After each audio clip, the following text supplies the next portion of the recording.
So, I forgot to change that intro at the beginning there before I started the stream, but got home not too long ago. Yo, what's up, everybody? How you doing? Welcome into another episode of the Just Chillin podcast call-in show. Gonna wait for the stream to populate a bit. As you see, the title on the screen says 5-1 and rolling. As you see, the title of the stream says, "Are the Giants one of the best NFL teams?" Well, we're certainly here to talk about it. Shout out to Hazelnut in the chat, Sober Party in the chat. And guys, remember, as you're popping in, make sure you hit that like button, hit that subscribe button if you're new, but most importantly, hit that share button, which, in fact, as I turn on the fan here, I'm sweating a little bit.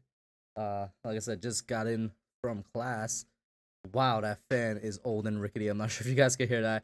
I'm going to quickly go ahead and share to let the people know that I am indeed live. Let me just go on my profile. What up, Giant Carbonator? It's been a minute, man. How you doing? Where did I post that I was? Bam, there it is. We're just gonna hit this retweet button.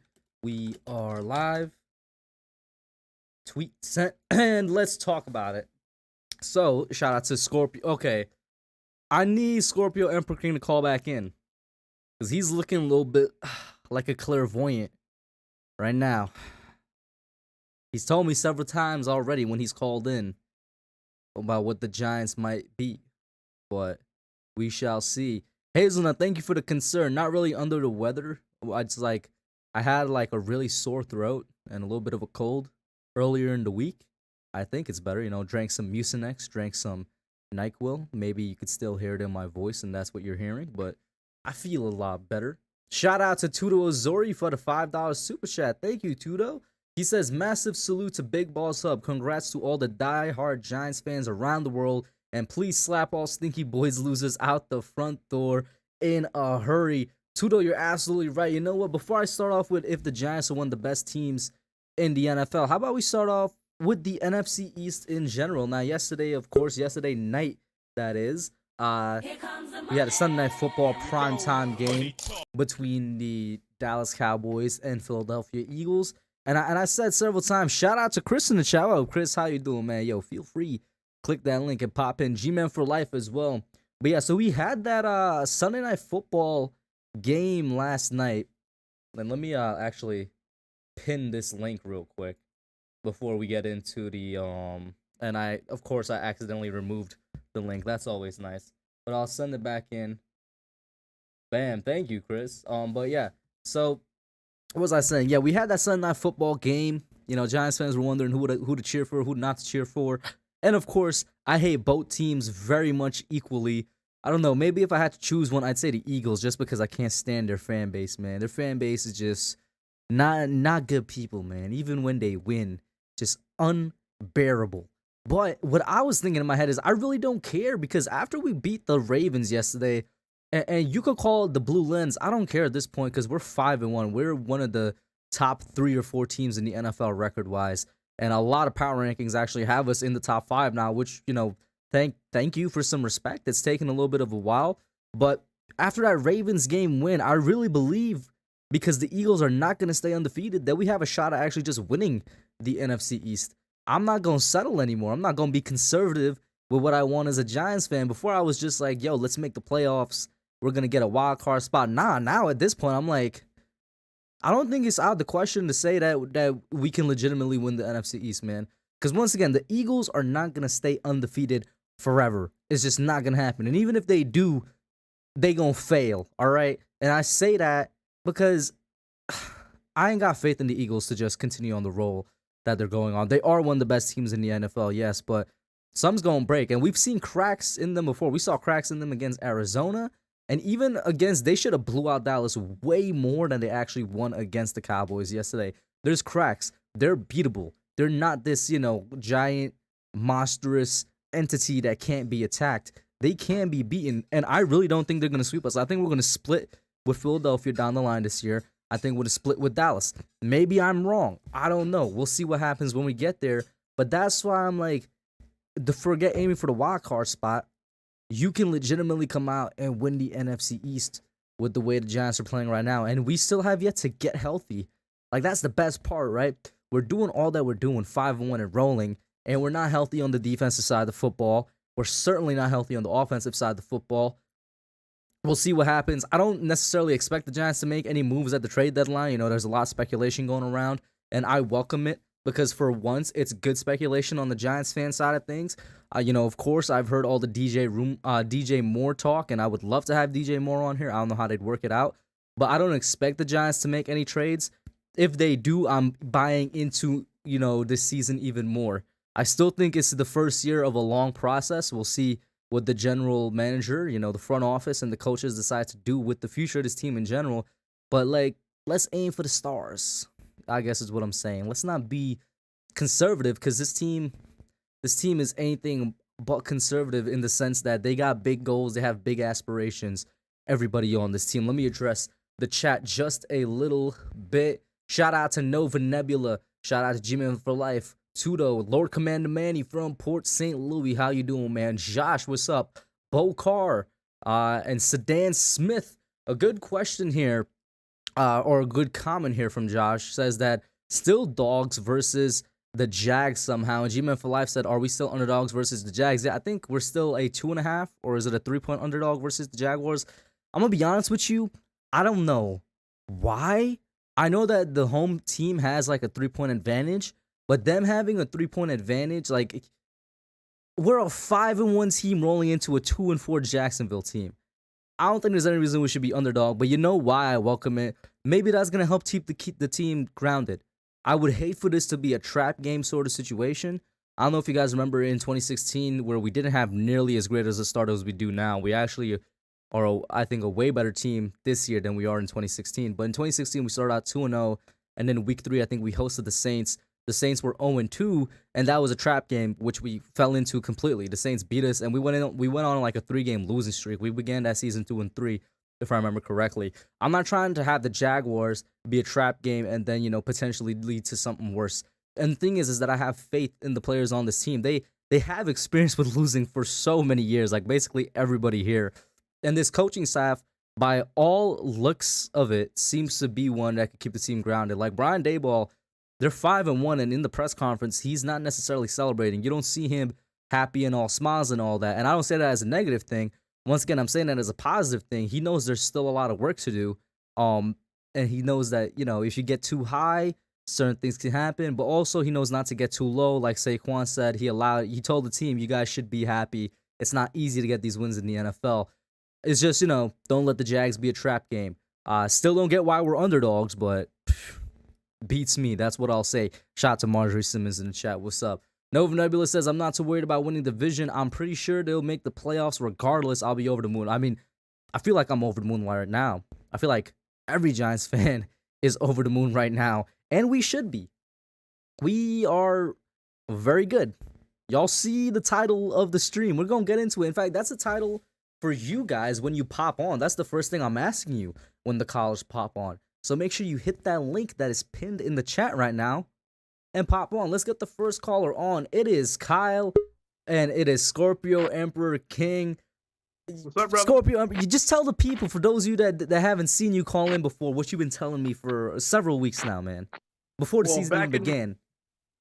Back in May, I did my first call, and with everything that was going on in our lovely Giants world, I truly felt with what we got, we were going to go 15-2, and we're on the road to it now.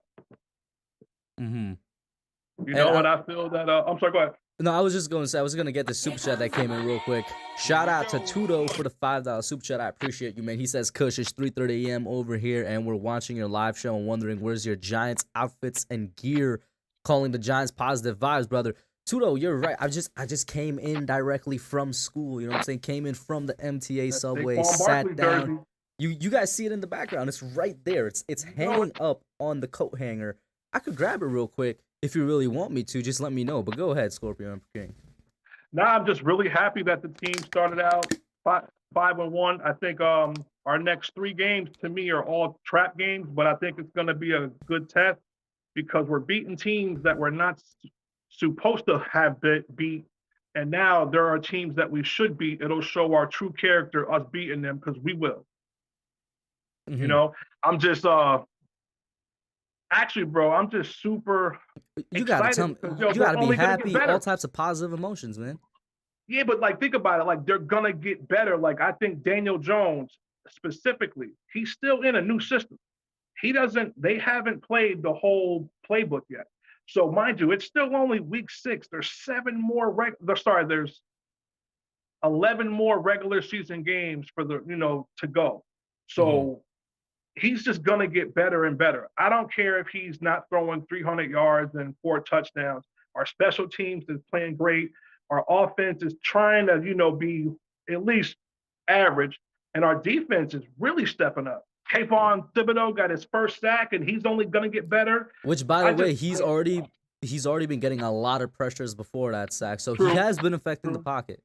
You know what I'm true. saying? For all the naysayers out there, at the same time, he's a rookie and he has a lot of things to fix, right? Like I feel like he could be better with setting the edge in the run, but he's making an impact, and it's very clear that this defensive line as a whole is better than I expected it to be. I still think we got depth problems with the interior, but it's this defensive line. Like when I had Engraven on Young Guns podcast last week, he's a Ravens content creator.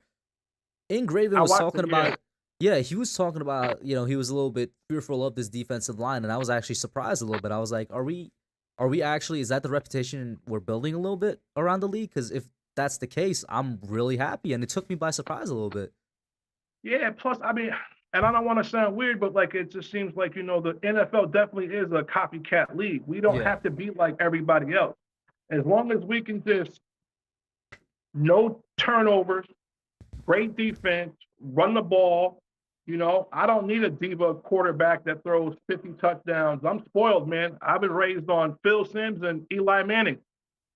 So I don't need a superstar there. Just give us somebody who's better than average with a great team. Like we're really doing it, and we're only gonna get better. yeah. And all the Giants fans out there, we're the best fans in the world, hands down. We the best fans, and I I've said truly it think. so much, Kyle, and I feel like you've been with my channel for at least a couple of years now because I know Oh yeah, I've yeah, seen your yeah, yeah. chat. I've, Yeah, I've, you've been I've here for a definitely couple watched. of Yeah, years now, so you've definitely heard me say this before. I was like, we have so much support not only on this channel but in Giants community in general, on YouTube, on Twitter, even on Facebook pages. So much support when we were terrible. Honestly, the trash of the NFL. I was just like, it's gonna be so much stronger when we're winning, and then, like, yeah. where you see that, bro? The stadium in person. Shout out to Big Dash Knows Dash. If you free, hit that link, bro. For the first time in a long time, I feel like MetLife is regaining a reputation, or not MetLife, but just Giant Stadium was what I'll call it, is gaining back that reputation of it's gonna be a tough away game for teams because of the fans. You know what I'm saying? It's gonna be. I mean, just right now, it's definitely amazing. But I'm more looking forward to like, mind you, I'm grown. I'm not gonna say my age, but I'm grown. So I've been around for 3 decades watching the Giants, and I think this is going to be the first time within the next, currently now, up until within the next 7 year period, where we're going to be at least in the playoffs every year, where we're in the hunt to not just get to one Super Bowl, but maybe multiples. Like this, like I'm thinking like the like a dynasty almost. Like why not in the next 5 years, the way our team is set up, if we actually pay our current players the sexy Dex, Daniel Jones, Barkley, The thing is we that we gotta pay our do. own players. I was gonna say the thing is that we do have a actually a little bit of a laundry list when you think about it. Like this year alone, right? You're gonna want to pay both Saquon, and if the coaching and front office decides it, Daniel, those are not gonna be small contracts. You know what I'm saying? And then you're gonna have Andrew Thomas basically the year after, along with Aziz. And then the year after that, I'm sorry, not Aziz, McKinney. Then the year after that, you got like Aziz and stuff like that. Like, there's a little bit of a list. I'm gonna be very interested to see when the time comes how Joe Shane handles that. Because with all that, I didn't even mention Dexter, who's for sure earning his contract. This But man mind is performing like a top 5 guy at his position, and we already, in my opinion, have a top 5 guy at his position there. That's Leonard, the dude playing right next to him. I mean, I know it may not be easy for them to crunch the numbers, but every team, and I mean this, if you Google it, every team has of their 53-man roster, they got their 8 to 15 guys that get the major money of the full 58. of the full 53 plus practice squad players. So those players we just mentioned, what they're like 8 or 9 players, they can work something out. Mind you, Daniel Jones isn't getting 40, 50 million a year. So the fact that he's not a superstar and throwing 40 plus touchdowns is actually helping us, Mm-hmm. you know? If they stick with Um, him, yeah. I just think that we should definitely, of course, if they could find other players outside of us that can help us, of course, great. But the guys But that we got, I'm I not don't. gonna lie. Like, of course, I've grown attached to the guys that we have. You know what Yeah, I but mean? we got to keep Dexter Lawrence. We got to Yeah. keep Daniel Jones, and we got to keep Barkley. We got to keep Andrew Thomas. Everybody else, even though those are great players, we can work things out. But we still need at least our core players. Andrew Thomas right now is the best left tackle in the game, running The and best pass block. lineman in the game Well, but they break overall. it down by positions too. But for left Yeah, tackle, which is yeah, but what I'm saying is, I know what you're talking about, but like he's been the best lineman, no oh yeah, forget positions, just overall oh yeah, in football. It's crazy. I'm just so excited, brother. We got, and I really mean it. I really don't think we're gonna lose for a while. Hmm. We play the Jaguars this week, then the Seahawks. We have our bye, then we play the Texans. So again, they may be tough, but I think that we're gonna be 7-1 or 8-1 after the Hmm. bye. And I just think that I'm beyond confident, man. Yeah, Only teams that really truly scare me are our division because it don't and matter the I actual said from the records are always beginning, tough. and I said from the beginning when the schedule was released, I hated our schedule because we basically end our last 6 game, all division games in a row. I'm like, this, whoever made this hated us. It's like it's gonna be a complete ringer at the last third of the season. Shout out to Super Taj and Logan in the chat. But those last 6 games, no matter what, bro, we could be 9-1 entering. I'm sure you'll agree those last 6 games are really gonna decide where we land. Yes, but we need to get these games up to that point, Hmm. just so we can have the actual numbers wise. But it's definitely going to be tough. Mind you, I would love to beat Dallas. That only loss kind of hurt because technically, if Stills didn't trip and fall on that last play, we could be undefeated right now. No I one mean, really if talked if about if that. everybody else showed up other than Daniel and Andrew, we'd be undefeated. Like, let's call a True, spade a but spade. It feels like those were the only 2 guys that showed up on offense that day. meaning like that Dallas game wasn't a blowout. That happened on the last drive in like the Yeah. fourth quarter. It wasn't like we were actually in that game. But brother, man, I know you got other callers. Just know, No, man, I'll you're good. call in Listen, before you go, I do have a 15 and couple 2. callers. Let me Oh, ask okay, you. I'm ready, bro. Yeah, let me ask you right now and give your Ask away. reasoning. You see the title of the stream. Are the Giants one of the best teams in the NFL? Answer reasoning. Before you do that, I'm gonna ask you to pause just so I could put on the sweater. I saw All right. Tudo requested it. I mean the jersey. So let me take off these headphones. I can't All hear right. you right now. I'm gonna take off my windbreaker. And I'm gonna put on the Saquon Yeah. Barkley jersey. Hopefully you guys can still hear me. You know what I'm saying? Get this on. Get my headphones back on and go ahead, Kyle. Nah, brother, that's an amazing jersey. Please, bro, please keep that jersey on every game day, bro. It's You've really been seeing helping, it. bro. Exactly. I've been wearing nothing but this every single game day, and it's working. But to me, Giants are right now to me, and I have a bias. I'm a Giants fan, but there's a phrase: "You are what your record is," and our record is 5-1. There's only 2 teams that have a 5-1 record. That's the Giants and the Vikings, and of course the Eagles are 6-0. So I mean, the record shows, the record speaks for itself. Mind you, the Titans, playoff team, Packers, playoff team, Ravens, playoff teams. And those last 2 teams were all MVP quarterbacks at some point in the last 3 years. We're not just beating up on trash teams to get to our five wins. And mind you, I would not be shocked if those teams that we beat still make the playoffs. Mind you, we still got 11 regular season games left. There's a lot of football left. Mm-hmm. So you are what your record is. So definitely, hands down, teams fear us, man. They know the Giants are no joke. They don't want to be going up against Saquon Yeah. Barkley. They know Danny Dimes is that dude. And mind you, I said this the last call. He's doing more with less. Like, thank God they finally put Darius Slayton in. mind you, I have a bias towards him. I still wonder what that situation was, why he wasn't getting playing time. Excuse me. But yeah, I'm glad he's getting some snaps back because he looks fine. He looks fine. He looks good. And I hope they don't trade Kadarius Toney because I truly believe, I mean, just mind you, barring health, if he can come in and get some reps to go with Wandell, Darius Slayton, Sills, Richie James, Marcus and Johnson, a guy I didn't know yeah, existed, is putting in work. Daniel Bellinger. Mm-hmm. Like, I think he's, for a rookie tight end, he's blocking great. He's got great hands. He's really, really, for a rookie, and mind you, my favorite tight end was Jeremy Shockey, hands down. He's not him, but for him being an actual rookie, man, he's doing his thing, brother. Mm-hmm. Now, before I let you go, Kyle, let me ask you, still going to be in the chat, right? There's probably going to be questions that come to my mind. I definitely going to want to see your answer that I didn't get to see here. Oh, there it is, the one that came to mind. So, Stephen A. Smith, Mr. Stephen A. Smith, who we all know is more of a TV personality than an actual analyst with these things, right? But guess what? He has power in the form of viewership, right? He has power in the form of he is ESPN's biggest talking head. This morning, he had his top 5 teams. He didn't have the Giants on it, which, all right, fine. But I feel like we'll creep into most people's top 5 soon enough. But he had the Jets in there.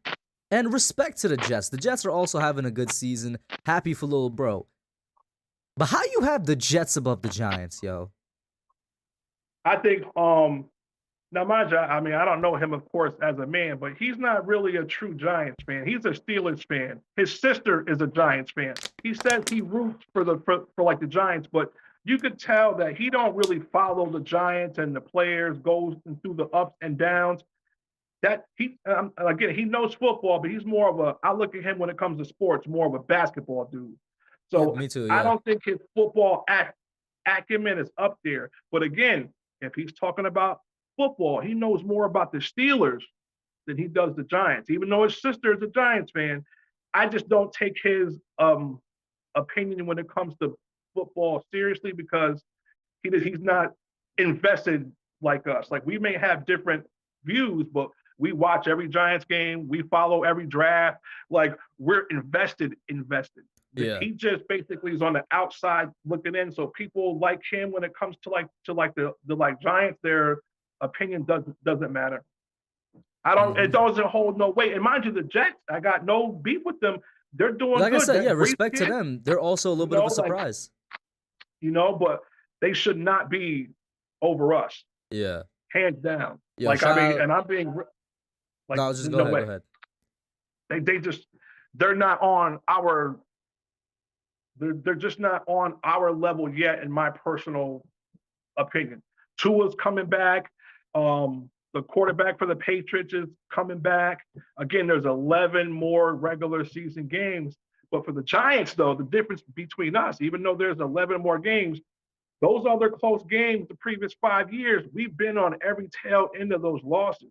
A lot of those players were on those teams that know what those losses are. And we finally got a great staff and coaches that now they're winning those close games. We're already battle tested now. So that's only going to help us the remainder of the season. And guys are going to know the system better. They're going to keep getting better. More players are going to come back. I think we're just going to kick ass. And brother, I may be wrong. We may go 16-1, and I'm being real, bro. Like, I would be beyond happy if we do. Like, I would. Because I don't care, bro. I don't care if we blow people out by 40 points. I just want the dub, bro. Mm-hmm. I don't care about winning sexy, bro. I'd rather look ugly winning, bro, than to win pretty and lose the first round. Yeah. There's the saying. It's like it's better to win ugly than lose pretty or something like that. I forget exactly how the saying goes. But always, Kyle, man, I wanted to say thank you too for always having me on your platform. And anybody listening, what's up, y'all? Yo, shout out to Kyle, man. He's been probably on the Giants being a winning team and playoff team longer than anybody I know in the chat. Thank you for calling in as usual, man. Have a good one. Oh, but hold up. One last thing. Since May, when I first said that, there's a lot of callers on here that did not expect the Giants to do good. There's a lot of callers on here and comments. Gentlemen, y'all was wrong. You know what I'm saying? I was wrong. I'm I'll happily I'm never admit gonna root against the Giants, man. I'm never gonna root against the Giants. I I was have my wrong. bias. I'll be the first to admit it. To me, they win in every game until I see them lose. They win Hmm. it. You know what? But again, man, I You're right. appreciate you so much, man. Of course, Kyle. Have a good one, man. Appreciate the call. All right, brother. Oh, my bad. Before I pop in the next caller, let me first pop in. It do be Chris though. It do be Chris though. What's good, man? How you doing? Did you lose even more weight, bro? I might have. I don't know. I got a blurry camera. I'm trying to fix it real quick. I don't know. It might be OBS if you're using virtual. And cam. I need to shave. But I saw you were live. Haven't talked to you in a while. Your last caller was fantastic, by the way. Bro, he's been telling me since May that the Giants were gonna be in the playoffs. What was his name? Kyle, Scorpio Emperor King in the chat. Love Kyle, man. He's talking about the Giants going 16-1. He's starting to convince me a little bit. But listen, man, like you know, when we come on here, I think we try to be. We're fans at the end of the day, so you're always going to at least get a slightly biased perspective. But I think we try to keep it as level-headed as we could. And going into the year, I expected 7 wins. I didn't see. I had a range of like on the low side 5, and the highest I think I said was 9, and we're already halfway to 9. Yeah, I had our basement a little higher than last year because we had Taylor. Because if Jones went down, I figured he wouldn't embarrass us like Glennon. It's not Glennon, yeah. Yeah, and the schedule was a bit softer, so I had our floor at 5, and I had our ceiling at 10.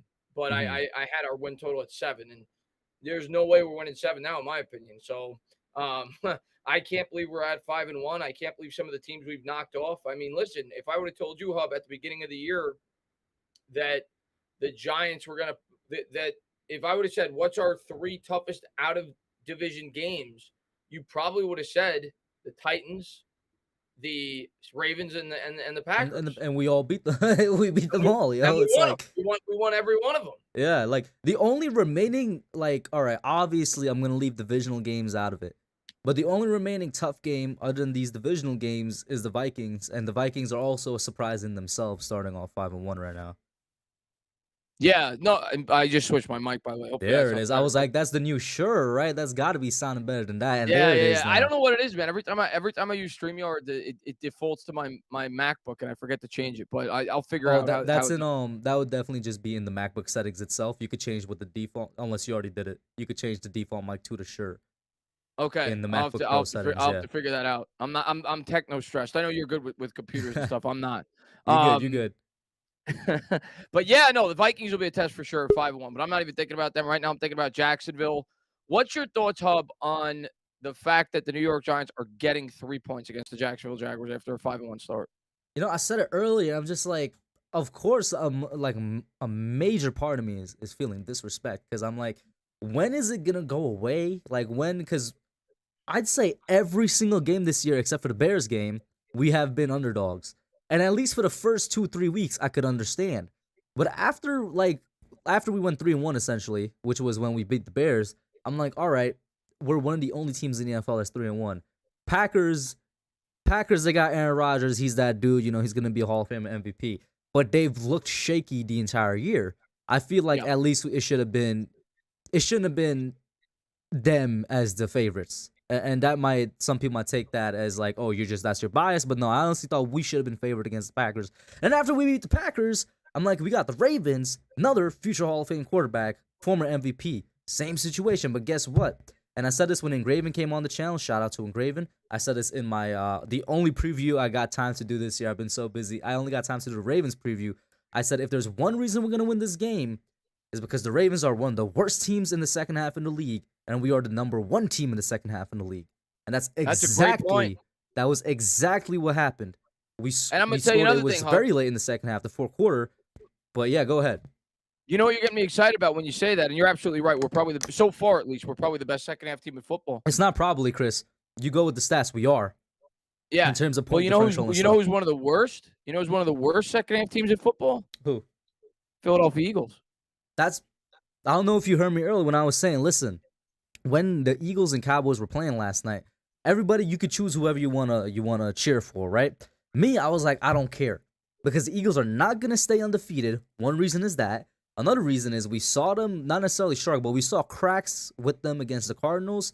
They should have blown out the Cowboys way more than they did. Shout out to Philly Notion. We're talking about the Eagles and Philly Notion pops in the chat. What's up? How you doing, man? I'm gonna get that comment in a second. But the other reason was that, I'm like, we're gonna continue on this, and I hope it continues this trend where we are the number one second half team in the NFL.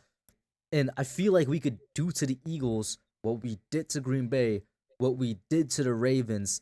And I think we're gonna split with both the Eagles and Dallas. I don't think we're gonna get swept by either of them, which is gonna be good enough to potentially claim this division. I hope you're right. I think the next time we play Dallas, and it's so far away. We still got the Jaguars up this week, and then we got I think 4 other games before we play them. But the next time we play Dallas, I definitely think we're gonna match up better. I think like the thing that I worried about the most after the Dallas game was our offensive line, because obviously Evan Neal got cooked like a turkey. But next time around, what's up, Nate? What's up, Chris? I didn't even realize that was you, man. He looks when you first popped on, man. He looks like a Amish dude, bro. Like what is man, this? no, you look like you got it's been a few you got minutes. more mature. You look like you know in a good way. You look older, man. But what was I gonna say? I lost my train of thought because I looked. I'm like, who's this guy? Oh, he just brought on a guest. I looked down. I looked again. I'm like, oh, all right. And then I look again. I'm like, that's Nate. I can't believe that's Nate, man. But good to see you, man. But good to see you, Chris. I lost my train of thought when Nate popped in. I don't know what was talking about. It's the handsomeness. I'm so distracting. Exactly. That's what is the beard. All it is. You know what I'm saying? How you doing? Yeah, I mean, I know you're excited. It's a few weeks deep. It's starting to grow in nicely. It's gonna be good. I mean, it's fantastic for the Giants to be winning again. 5-1, guys. 5-1. Never would have thought this. Never would have thought this. Yeah, I mean, I wanted to hop on here just because I feel like every time I say something that's even a little bit negative about the Giants, I always consistently say, but I would love to be wrong. I'm the same way. I'm happy to say that I and many of us were wrong about the start to this season. Like, I'm part of this. I'm so happy. I was very wrong. To be wrong about you see me the Giants. smiling. Yeah, let me ask you guys. Obviously, we know that there's a lot of contributing factors to why we're off to a 5-1 start. Saquon Barkley's a beast. Wink Martindale's been incredible. Brian Dable's been incredible. Andrew Thomas been incredible. Several individual defensive performance. Dexter Lawrence, incredible. Are you buying into Daniel Jones? Are you buying into Daniel Jones that this guy? Why you gotta ask that as your first hard question? It's the question on the top of my brain. I'm not asking you. Are you committed to him quite yet as a long-term franchise quarterback? Okay, so when you say buying in, what do you mean by that then? Are you all right? This is my thought process on Daniel Jones right now. Going into the year, I wanted to evaluate. Yeah, I mean, we had no choice but to evaluate Daniel Jones. I wanted to see what he was going to look like in the new offense, but I didn't know what the hell he was as a quarterback because he's been completely mismanaged his entire career. I hope that he showed growth. At this point, I am confident in saying I think he has graduated to that Ryan Tannehill level tier. When I say that, I'm talking about Tannehill when he was pretty good, not Tannehill this year. I think he's a guy with a good football team that can have a very good record and can compete and win in the playoffs. I am confident in saying that. I don't think Tannehill's a franchise quarterback. I think Tannehill's a good quarterback. I don't think he's a franchise quarterback. But I'm confident saying he has reached that level. I hate to respond to a question with a question, but just because you said the Ryan Tannehill level, where do you put Jimmy Garoppolo in that level? Same level. God. Same level. We don't need to talk about Jimmy Garoppolo. Same level. I had to pop him in. Yeah, I think they're the same level. I put Garoppolo, Tannehill, Alex Smith, not now, but when he was playing in that tier. When he was on the Chiefs, in that tier. Sure. And I'm confident in saying that Jones has reached that tier. The question is, because he's still young, he's finally got a good coaching staff. When you add him some weapons, can this guy reach the level of a Joe Burrow? Can he reach that level? My opinion for Jones is that the talent is still there. Talent doesn't just disappear, barring some catastrophic type of injury. He's always going to have the ability with his legs. He's always going to have more than enough arm to make all the throws we ask him to make, and his accuracy's been good from day one. The question is, have we broken Daniel Jones at this point?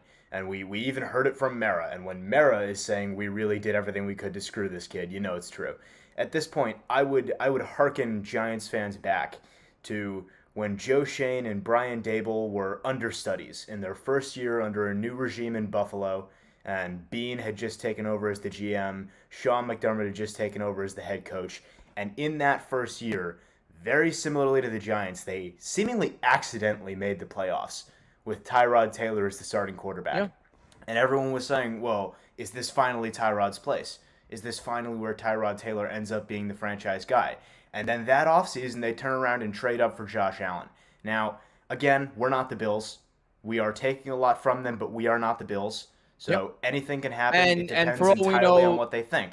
But and for all I'm we just know, saying, they're not going to view a quarterback in this year's draft class as Josh Allen. very possible. And I'm just pushing the brakes here for Giants fans and saying, regardless of what we think of Jones, it's important to remember that playoff success, making the playoffs, maybe even possibly winning a playoff game, if you want to really look that far down the road, that doesn't necessarily mean Jones has a job, whether you think he should or he shouldn't. It all comes down to what this front office decides, and that's something we're going to have to wait and see. I'm glad you closed it out with that last part. I was going to say basically the same thing in terms of my response, bring up Buffalo even. And yo, thank you, Nate, once again for bringing up that we're taking a lot from the Bills. Doesn't mean we're going to go the exact same route as the Bills. I agree with you there as well. And yeah, it comes down at the end of the day, I am fine with whatever this coaching and front office staff, whatever decision they make. The fact that they have us 5-1 right now, some people might say like, "Oh, I'm buying in too early." Nah, I'm putting all the chips. They already got all my faith, yo, because this is better than anything we've seen. Forget the past 5 years. It's better than 2016. It's better than anything we've seen in like the past 10, 11, maybe even 12 years. That's how good it is. So that's why, yo, if they say keep Jones and he's the guy, I'm with you because you clearly know what you're doing. If they say Jones is not the guy, I'm with you because once again, you clearly know what you're doing. This is my prediction. I could be completely wrong. We don't know what the hell is going to happen, like you said. And we don't know what's going to even happen for the rest of the year, let alone next offseason. I think Jones coming back in 2023. I think Jones coming back in 2023. I don't think we're drafting a quarterback, but I don't think he's getting like a 5-year deal. I think he's going to get like a Carr contract where they gave him 3 years, but they could easily get out after 1. And I think they're going to see by improving the rest of this roster, getting him a wide receiver, getting him a center in the offseason with what they've built upon this year, if he can continue to progress as a quarterback and reach that Joe Burrow level. If he doesn't, it's inevitable. They're going to eventually draft a quarterback. But I think they're going to – that's where I'm leaning right now. My opinion may change in 8 weeks, but right now that's where I'm leaning. I want to give a quick shout-out to Bengal real quick. You know, the Madden YouTuber he's known for. I catch videos every now and then. He did a way too early mock draft. And when he got to the Giants pick, he was saying the Giants could go literally anywhere with this pick. They could go center, they could go wide receiver, linebacker, corner, and, you know, interior lineman even, depending what they decide to do with Dex and Leo in the offseason. And, you know, that literally got me thinking. I was like, yeah, you know what? I'm fine with whatever decision they make because just because we have so many needs, both at starter level and depth level, like, if we bring back Jones, it does inevitably mean that, all right, we get some more capital to use on those other positions. But once again, it's just like I'm gonna trust whatever they do. You can't go wrong either way. Like Absolutely. I'm gonna trust them. I'm gonna trust them either way. And going back to what Chris was talking about, I'll say this: I'm going to take the opposite stand here, and I'm gonna do that. Number one, for the sake of argument, and number two, because this is a take that I've had for a while, and I am gonna stand on this. I do not think Daniel Jones will be the quarterback of the Giants next year, and I say that with a couple of reasons in mind. Number one, it does not have to do with whether or not I think he should be the Giants quarterback. Because if you asked me, I think he should at least be back next year, whether it's on a franchise tag, God forbid if that has to be the way, or on a short-term deal like you mentioned, Chris. Because I do think even if you have your guy that you're bringing in, you can see from the 49ers, having a backup quarterback of that quality is massively valuable. But with that said, I'm looking at this organization, and I'm looking at Joe Shane's moves so far and everything that's been done and everything that's happened with the roster. And my God, the theme is obvious. Everything that was a Gettleman pick, a Gettleman move, everything that doesn't have a clear fit in the future, it's been axed. It's gone. Except the things that are absolutely necessary for this year, everything's been gone. I'm going to say one thing, though, Nate. And Go all three of us were very fair to Gettleman. All three of us gave Gettleman a very fair opportunity. Absolutely. Brian Dable's making Dave Gettleman look a lot better. That is true. I think it's fair to say that Dable is opening a lot of fans' eyes to things that some of us already saw. which is that Gettleman was never a good GM overall. No, he was a great scout. That was it. Right. His picks were not as bad as people gave him credit for. His misses were really, really, really bad. And that took away in a lot of people's eyes from what were some good picks.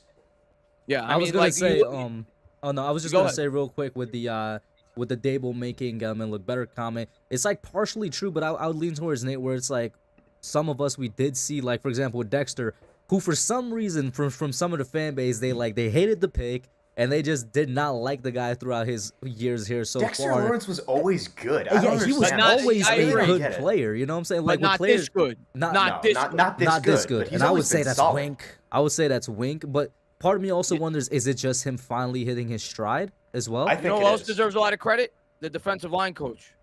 Who I raved about when we got him from the Vikings. The guy they got from Minnesota. He's always been great with the That was a guy that legitimately could be a defensive coordinator if, God forbid, Winks ever leaves us. Knock on wood. I hope he stays with us. But that was a guy that got a lot of praise out of Minnesota from Danielle Hunter, no less. And like that, he's probably our best defensive. I do want to speak on that for 1 second. Coach. Go ahead. Just because there's real, like, when you watch the tape, it's obvious what he's doing. A lot of times when you're throwing pie in the sky stuff around about coaches being great, they're doing this much with this much talent, it's really obvious what he's doing from a schematic perspective because it transfers over 1-to-1 from Minnesota. And something they always had in Minnesota was excellent layered pass rush. And what I mean by that is you're setting up the QB like a bowling pin for the next guy to come through and knock it down. When you're talking about stunts and games up front, a lot of it just looks like arrows on a chalkboard, but essentially you're trying to manipulate the quarterback in the pocket as opposed to him manipulating you. And my God, we've seen a lot of that from this defense. You see guys that are getting maybe pressure and compressing the pocket but not dominating their rep, and we're still getting home because another guy's coming from another angle and the quarterback's stepping right up into Dexter Lawrence's lap. So a lot of that is transferring over 1-to-1 from Minnesota, and it's really fun to watch us actually have good coaching. So guys, let me go ahead and pop in the next actual caller. It's another Chris. Chris, what's up, man? How you doing? Hey Chris, hey Nate, how Kush, how y'all doing tonight? What's up, Chris? I love your jersey, man.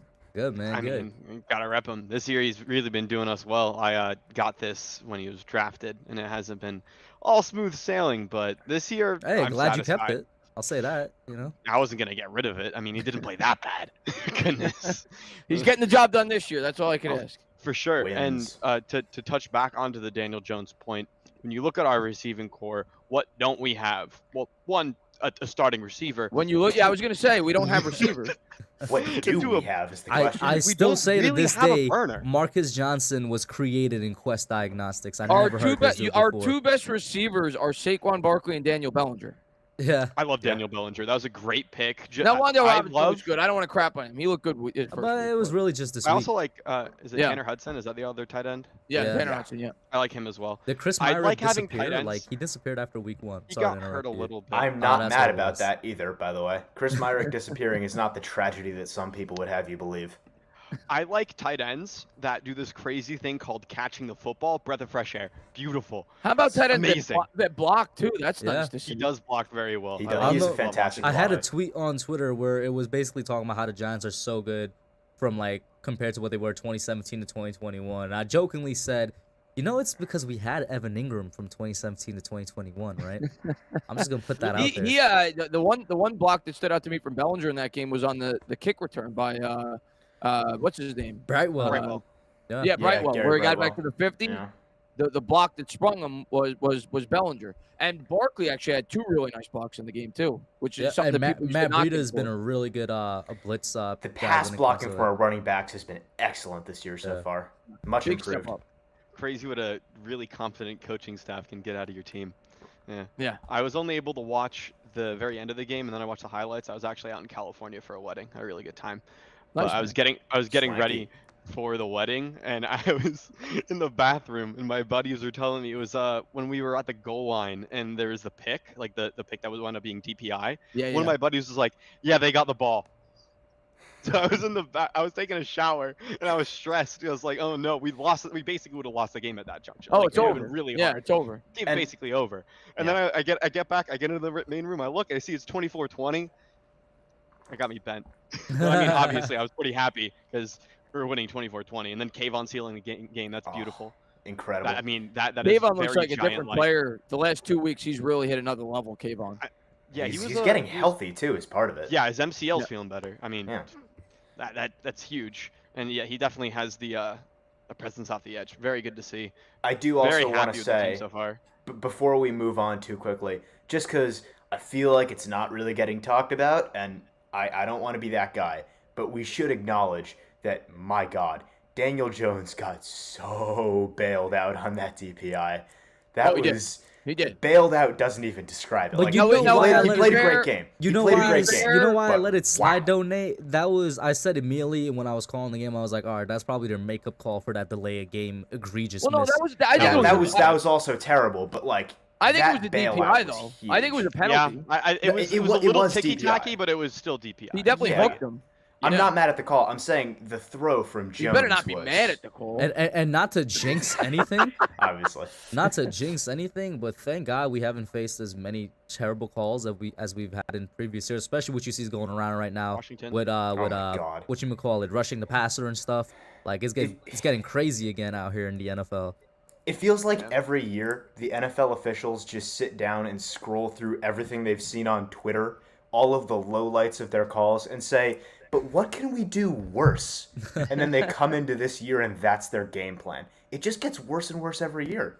The other thing I want to point out though regarding the penalties, you reminded me, we absolutely have a home field advantage again because when they had 4 full start penalties in the first quarter. Mm-hmm. You cannot tell me that was not at least partially crowd influenced. That's a pace of 16 full start penalties over a game. That doesn't happen. The crowd must have been so loud that they were definitely screwing up the opposition. So that's one thing I want to point out because we haven't had a home field advantage for a long time. Yeah, I said it earlier in the stream towards the beginning where I was just reflecting.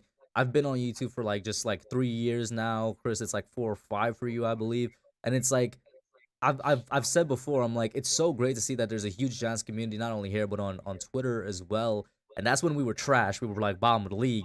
I always wondered how it would be like when we were winning, and it's very strong, but you see it more so once again in person at MetLife.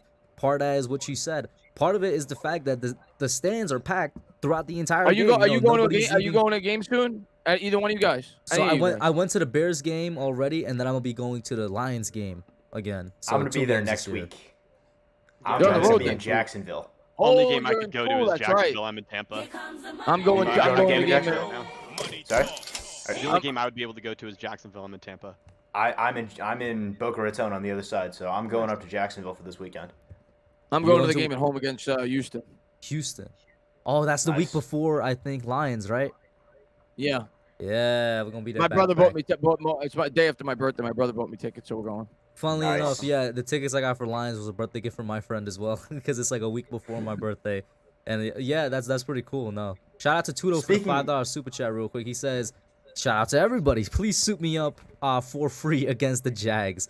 I'll make Ingram pay us back all the money he got in all the games we lost because of him. I forgot that Evan Ingram is on the Jaguars. I really hope they lose on an Ingram it is drop. easy to forget that he's there, isn't it, Kush? It's very forgettable. Very forgettable fact. Is he healthy? By the way, yeah, I think so. By the way, speaking of that Jags game, your co-host skipped out on us, Kush. Your co-host was KB. Yeah, he was meant to go to the game with us. He lives in Florida. Yeah, he lives in Central Florida. Oh yeah, I know. So we talked about it on Young Guns. He just found out too late. He thought the Jazz game was 2 weeks from now, so that way he could actually put in for time off. But when he found out it was this week, he was like, "Oh damn, there's no way I'm getting time off." Let's be honest. He didn't take off in advance because he thought the Giants would be 1-5 at this point. I'd say that if he canceled on the Bears game with me, but he still pulled up. Fair enough. Fair enough. I'm just kidding. Go ahead, Chris. What else you got for us, man? Bellinger, awesome. I think that's my favorite value pick of this year. Very good. Daniel Jones would be much better with a burner wide receiver. He was one of the top deep passers in the league. Was it 2020? I don't know if it was 2021 as well. He's Danny Dimes when he throws the ball deep down the field, and our offensive line seems to be blocking a little bit better, although we do rank pretty high in pressures allowed because that interior is not doing too well. Let me ask you, Chris. Sure. What does this offense, to me, I'll just tell you. I won't ask you the question. I want to see if you agree with me. Okay. This year's offense for the New York Giants reminds me of the 2021 Philadelphia Eagles offense. And what did the Eagles do this year? They went out there, they added A.J. Brown, They got weapons. I can envision if Jones is back next year, us having a much more explosive offense, much like the Philadelphia Eagles this year. Last year, the Eagles relied on the ground game. They still run the ball a lot, but now they have explosive playmakers, so it added that element to their offense. All I'm gonna say is, how did they get AJ Brown? Trade. Well, we're gonna have to trade for a receiver, I think, if you want to high end one. More, please. Would you guys be against that in season? Would you guys be against making a trade for a wide receiver? We could pay him. Depends. How would they work it out? Depends. I mean, I think Shane makes some magic happen. Yeah, it's all on Shane, and I have faith in whatever he does, because at this point he's earned the faith by now. But it really just depends on how much we have to give up to get DJ Moore, because at the end of the day, if we're giving up more than a second rounder, I like DJ Moore. I'm not wrong, giving a first rounder. Nate, can I just interrupt you real quick? I've looked around, you guys have seen this as well. Basically, the past year and a half to 2 years, there's been a lot of superstar and star quality wide receivers being traded for 5th and 6th rounders, bro. Why can't we be involved in one of those trades? It's for the salary cap. Yeah, they usually have a lot of DJ Moore is on a new contract, and it is relatively expensive. Yeah, they usually have some other circumstances going on there, whether it's some sort of Antonio injury Brown. concern or something with the team, like Robbie Anderson just had his big outburst. And Stephon Diggs cost a lot, if I remember. It was first. Stephon Diggs was a first rounder. Yeah. It was first rounder straight up, I think, and that was how Stephon Diggs for Justin Jefferson was basically the trade. So no one lost that one. Yeah. But yeah, I think DJ Moore is a little bit too clean of a player because he's young, he's good. His contract is, I would say, team friendly. It's under control for the next 4 years. It gets a little heavier, but with the salary cap getting bigger and bigger and receiver contracts going up. It's market value. It's a contract that is very easily stomachable if you're not the Giants. And he's a good young player that has no team issues. He says the right things. He does the right things. It's tough to see him being one of those value trades. Speaking of contracts, whoever wants to take this first could go ahead. Are we re-signing Saquon Barkley? Yes. Yes. I hope so. Yes. Well, I mean, this is all assumed that he stays healthy. But yes, if he stays healthy, yes. No, I mean, I what think do you think that contract would look like, Nate? Nate, you go first, then I'll give my contract. I already have it. People have asked me this question a million times. Fair enough. I think when it comes to Saquon, number one, before I say what my numbers are, I think the reason I'm so confident is just because he's played himself into a contract. Yeah. At this point, if you're looking at Dable, the easy reason before the season to say Saquon won't be back is, well, he's coming from Buffalo, and they don't use running backs in Buffalo. Well, they use him here, and Saquon has played so stupidly well that it's a common sense decision at this point. So in terms of the numbers, I think you can't lowball him at this point unless he decides to take a hometown discount, but we're not going to count on that. I would say you're looking at $15 million a year for 4 years, probably something like 30 guaranteed. You hit it on the head. That's my exact contract. 4 years, $60 million. That's what I'm coming with. I'm not giving him a Zeke deal. I'm not giving him 6 years. Well, but that's stupid. Yeah, Zeke was 6 for 90. I go 4 for 60 with a small dead cap at after 3 years. I'm basically committing 3 years after this to Saquon Barkley. That'll bring him to his age 28 season. And then after that, I see where he could go. But yes, you have to bring. He changed this offense. He's not a running back. I don't even call him a running back anymore, Nate. I call him a weapon. Because people hear the term running back and they run away and they're scared. This guy is every bit as valuable to an offense as Tyreek Hill. He's every bit as valuable to an offense as Travis Kelce. He's not a mascot. No. Yeah. And by the way, I'll put that out there because some people get real disrespectful when it comes to Saquon. And Saquon Barkley is my favorite player. Has always been for this Giants team. Put some respect on his name. Real quick, get this in here. Since you mentioned it, Chris, obligatory slow clap for the Zeke contract. Yeah. Obligatory. Got to give it to Dallas for that one. The single worst roster management decision that I can remember. Tony Pollard is currently so much better. We have a pretty good one this year. What do you even say to that? Sorry, I just had to get that in there. You guys can keep going now. Yeah. No, go ahead, Chris. You were saying something. Bottom left, Chris, that is. Oh, yeah, I said we have a pretty good one right now. A pretty good bad contract on the team. Yeah. It's kind of giving him a run for the money. It's not as bad as Russell Wilson, though. He's certainly up there. At least we get out Russ after, is not after cooking this anything.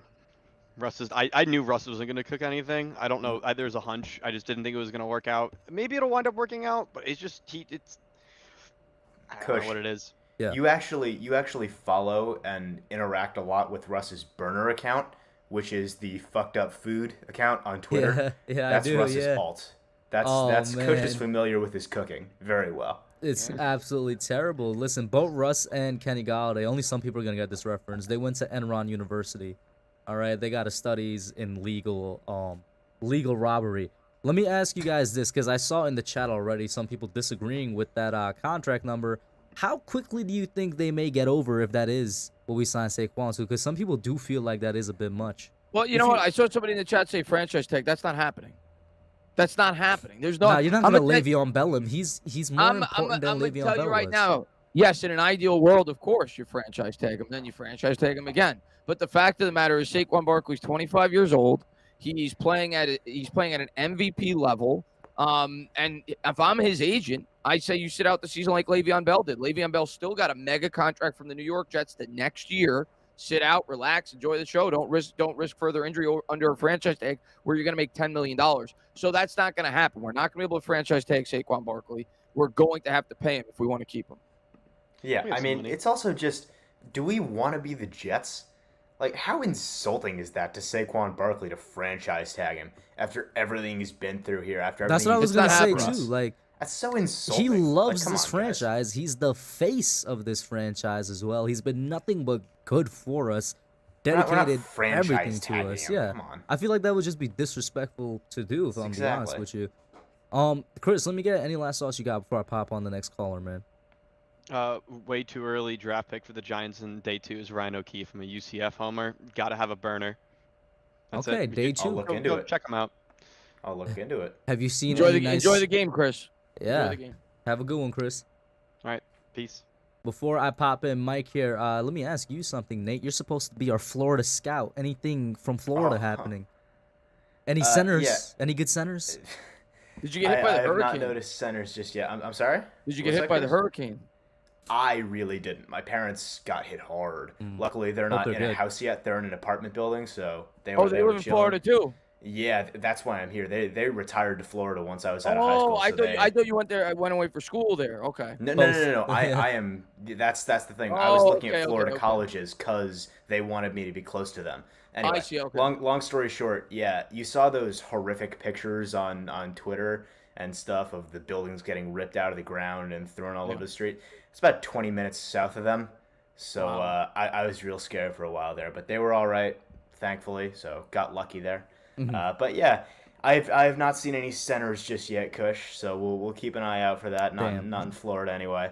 The big one for Florida that I and a few others, you know, who I'm going to be talking about here, have been Myself as on well, is but yeah. Anthony Richardson at a University of Florida is. Listen, Well, he ain't a center. He's a quarterback. he absolutely is not a center, but he could be if you want him to be. He could do anything. Anyway, he is. Listen, the vision here is that he has a season that is flashing, but not where it needs to be. And he goes back to college. QB3. No. He comes out early because he doesn't want to be in Caleb Williams' class next year. He comes out this year. That's the guy. He's QB5.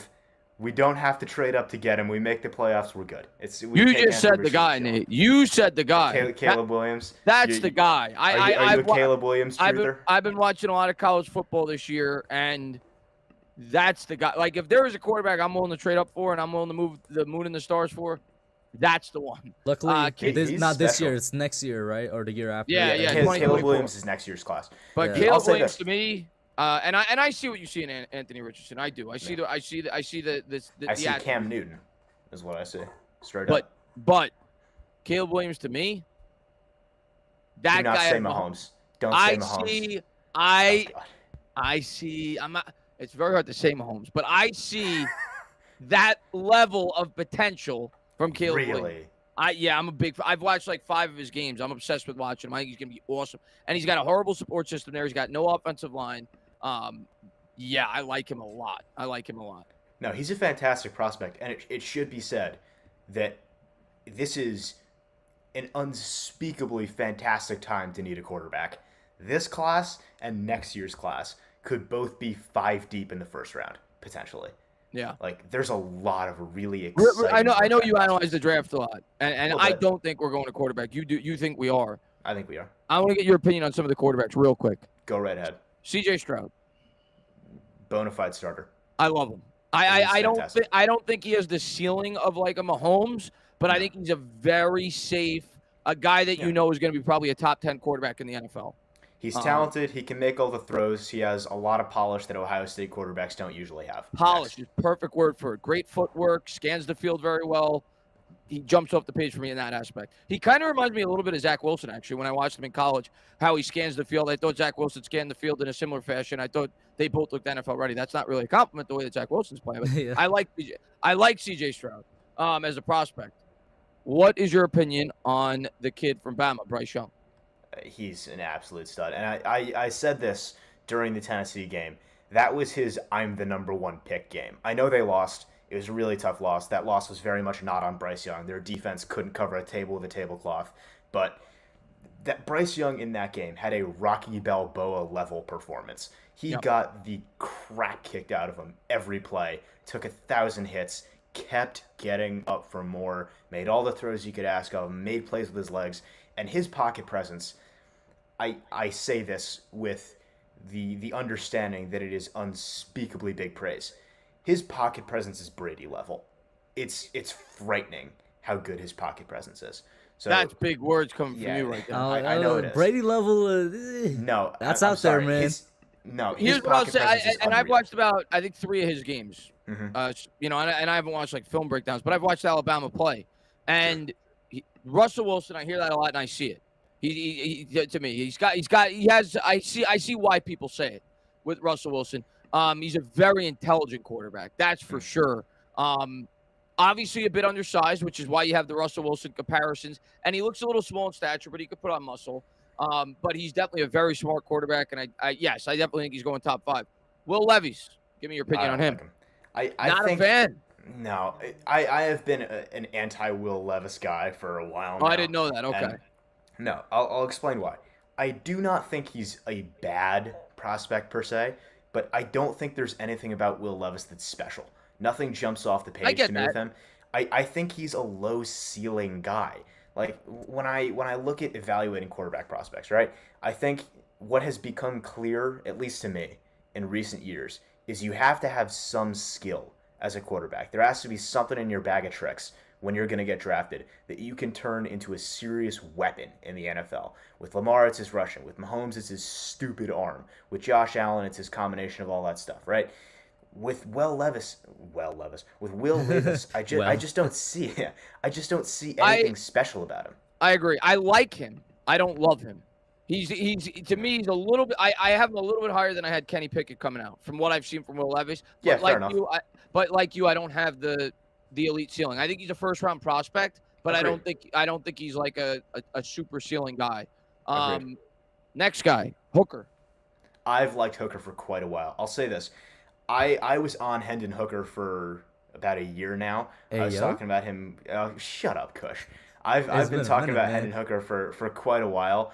I looked at his tape last year, and I liked a lot of what I saw. I think he's a very intriguing prospect. I see a lot of Jalen Hurts in him, in the sense that the top speed isn't fantastic, but he has great rushing instincts. Yeah. He gets out of the pocket early, and he gets out of the pocket well. He throws well on the run. And it's not so much that he has a cannon for an arm, but he just makes plays. He has that knack about him. And I think the intriguing thing for me with Hendon Hooker is his skill set. The problem is he's going to be 25 when he starts in the NFL. That's the thing, the age. And I have an issue with this in the sense that, number one, age with quarterbacks is not a big of a problem as other positions are, because they play forever at this point. But when it comes to breakout age, when you're looking at college football players, a lot of people don't realize these aren't fully mature athletes. So when you're playing against competition that's 21, when you're 24, you have a distinct advantage there. And when a lot of Hendon Hooker's game is his athleticism, that does raise a bit of a question. Not enough of a question for me to say, oh, I don't like him anymore. It's not like a lot of people say, oh, he's going to be 25 when he starts, he's off my board. He's not off my board, but it does raise a red flag for me that he is that old. Nevertheless, intriguing player for sure. Joe Burrow was that old too, though, but like you said, doesn't rely on his legs as much as Hooker does. No. Yeah. All right. I just want to get your opinions on those guys. All right. I got one guy to ask about. Probably my favorite college quarterback, not named AR or CJ Stroud. General Booty. How's he been doing? I mean, General Booty, he's too good to fail. The name is all you need. It's all you need. You can't have a name like General Booty and be Booty Cheeks. There's some great names in college football. Hendon Hooker is one of them. There's amazing. Bro, can we talk about Kool-Aid McKinstry for a second? Bro, can we talk about Tank Bigsby? He actually had a great play as well. That's such a great name, bro. Tank Bigsby for a running back too. Yeah, you know what running back is the guy from Michigan. He is awesome. I know who you're talking about. I saw a run. What's his name? Yeah, Blake Corum. Yeah. Good back. He's really good. I mean, he's a little small in stature, but he's really good. Blake Corum, to me, is the epitome of why people are saying don't draft running backs high. Because Blake Corum will never see the first round. He won't sniff the first round. But if you draft Blake Corum day 3 or late day 2, you're going to be very happy with what you get out of him for that value. I mean, again, I watched the Michigan Penn State game this past week. I was like, wow, that guy's really good. He's a fantastic player. He's really talented. One more question before I get Mike Green on here. In terms of if you've seen any wide receivers you've seen down there, or about corners? The dude that caught 5 touchdowns this week. Yeah, that was a hell of a game for Jalen Hyatt. That was, wow.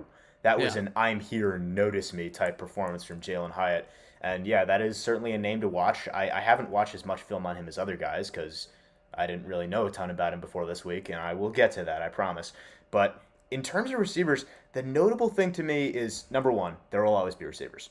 Inevitably. In every class, there's always receivers. You just have to know where to look.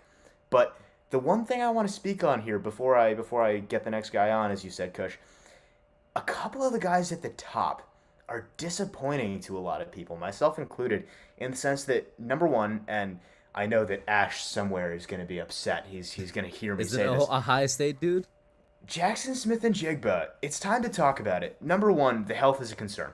Number two, if you watch his game, I'm not going to take away from him being a first-round prospect because obviously he is. His route running is excellent. His release off the line is fantastic.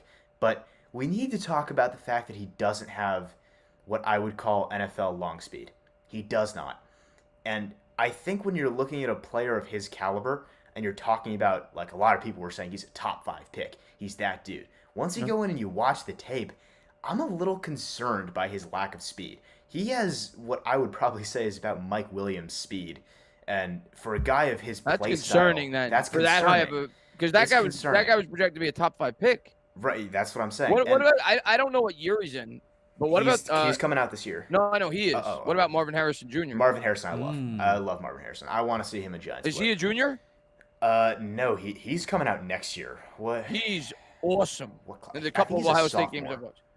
Marvin Harrison's fantastic. I love him as a prospect. He's definitely a guy to watch for next year. I also love Xavier Worthy out of Texas. There's been a little bit of quiet from Texas because the quarterback situation's been bad without Quinn Ewers, but Xavier Worthy, fantastically talented player. Love him coming out. He's going to be next year too. All right. I always love talking draft with Nate.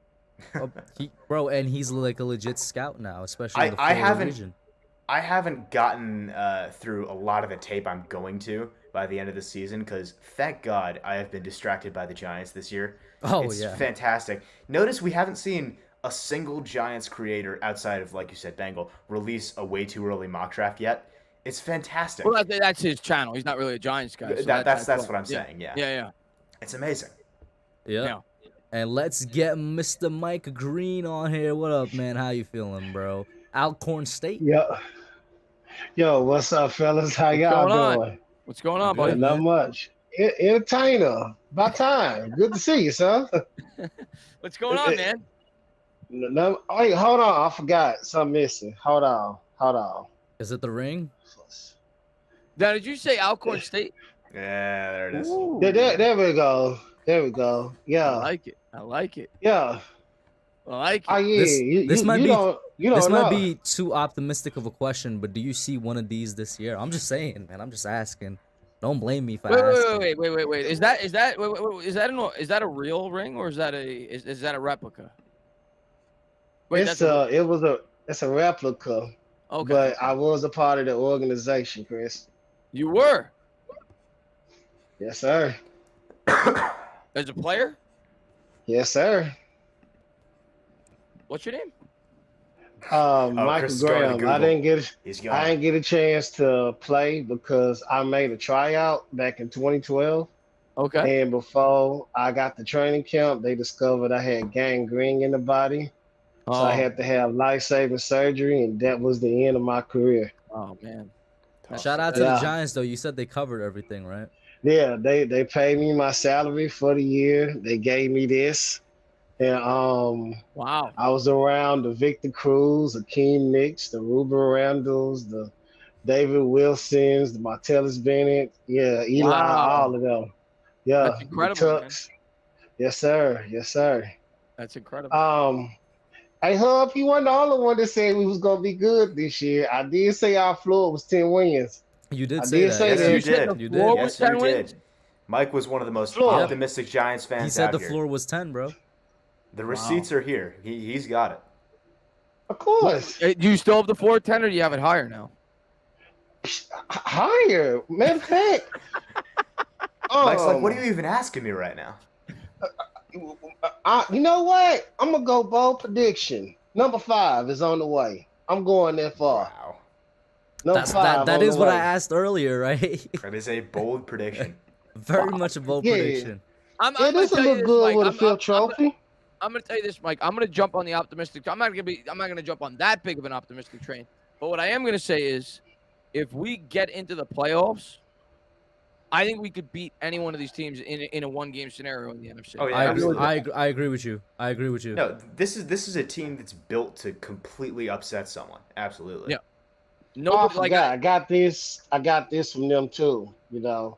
Nice. So Awesome, they man. see it on my chest every day. So And while we're on the subject of the playoffs, I think a lot of us said this about the Ravens game. I was definitely one that said this. If we beat the Ravens, if we end up at 5-1, then it's real. Then we're going to the playoffs. How do we miss the playoffs at this point? Legitimately, I don't think we do. With how bad the rest of the NFC is. It would have I don't to see be. it. I'll tell you how, and I don't even want to Go talk ahead. about it. Knock on wood. Do not Is there say wood injuries. around you? Don't say injuries. Is there wood around you? The quarterback goes down. That's how. No. That's how. But barring injury. But yeah. outside of that, yeah, we're going to the playoffs. I mean, our schedule. A lot of people don't realize. A lot of the pundits that are still talking down on the Giants say, well, once the schedule gets tougher, it's not going to. We have a Charmin ultra soft schedule. I am going to say though, Nate, I'm not sleeping on Jacksonville. I'm not sleeping on them either. But Jacksonville is, aside from our divisional games, there's a case to be made that Jacksonville is the toughest game we have left. You can make that argument. I would say the Vikings are the toughest game we have left. That's true. But I'm saying there's a case that Jacksonville is the toughest game we have left. And Jacksonville's tough at home too, historically. That's just a bearing of what our schedule is. That's a case you can make. So I would definitely call the remainder of our schedule Charmin ultra soft. So the one thing I will say though is, as much as I'm like cautioning people to be like, don't take them lightly, I do like the way we match up from a defensive standpoint, because Trevor Lawrence is as talented as Trevor Lawrence is, and I think Trevor Lawrence is going to be a top 5 quarterback in the league. He's not there yet, but I think he's going to be.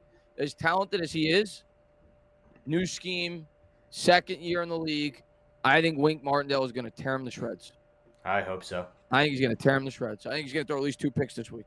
Go ahead, Mike. I said it on Twitter. I just want to say, sorry, my fault, just to get Mike involved, Nate. You're good. You're good. Your thoughts on the Jaguars game? Go ahead. First of all, they're in the NFL for a reason, so you can't take them lightly. They get paid too, and they're also hearing how the Giants are better, and they're going to come to Jacksonville to beat the holy shit out of you. They're hearing all of this too, so we can't take them lightly.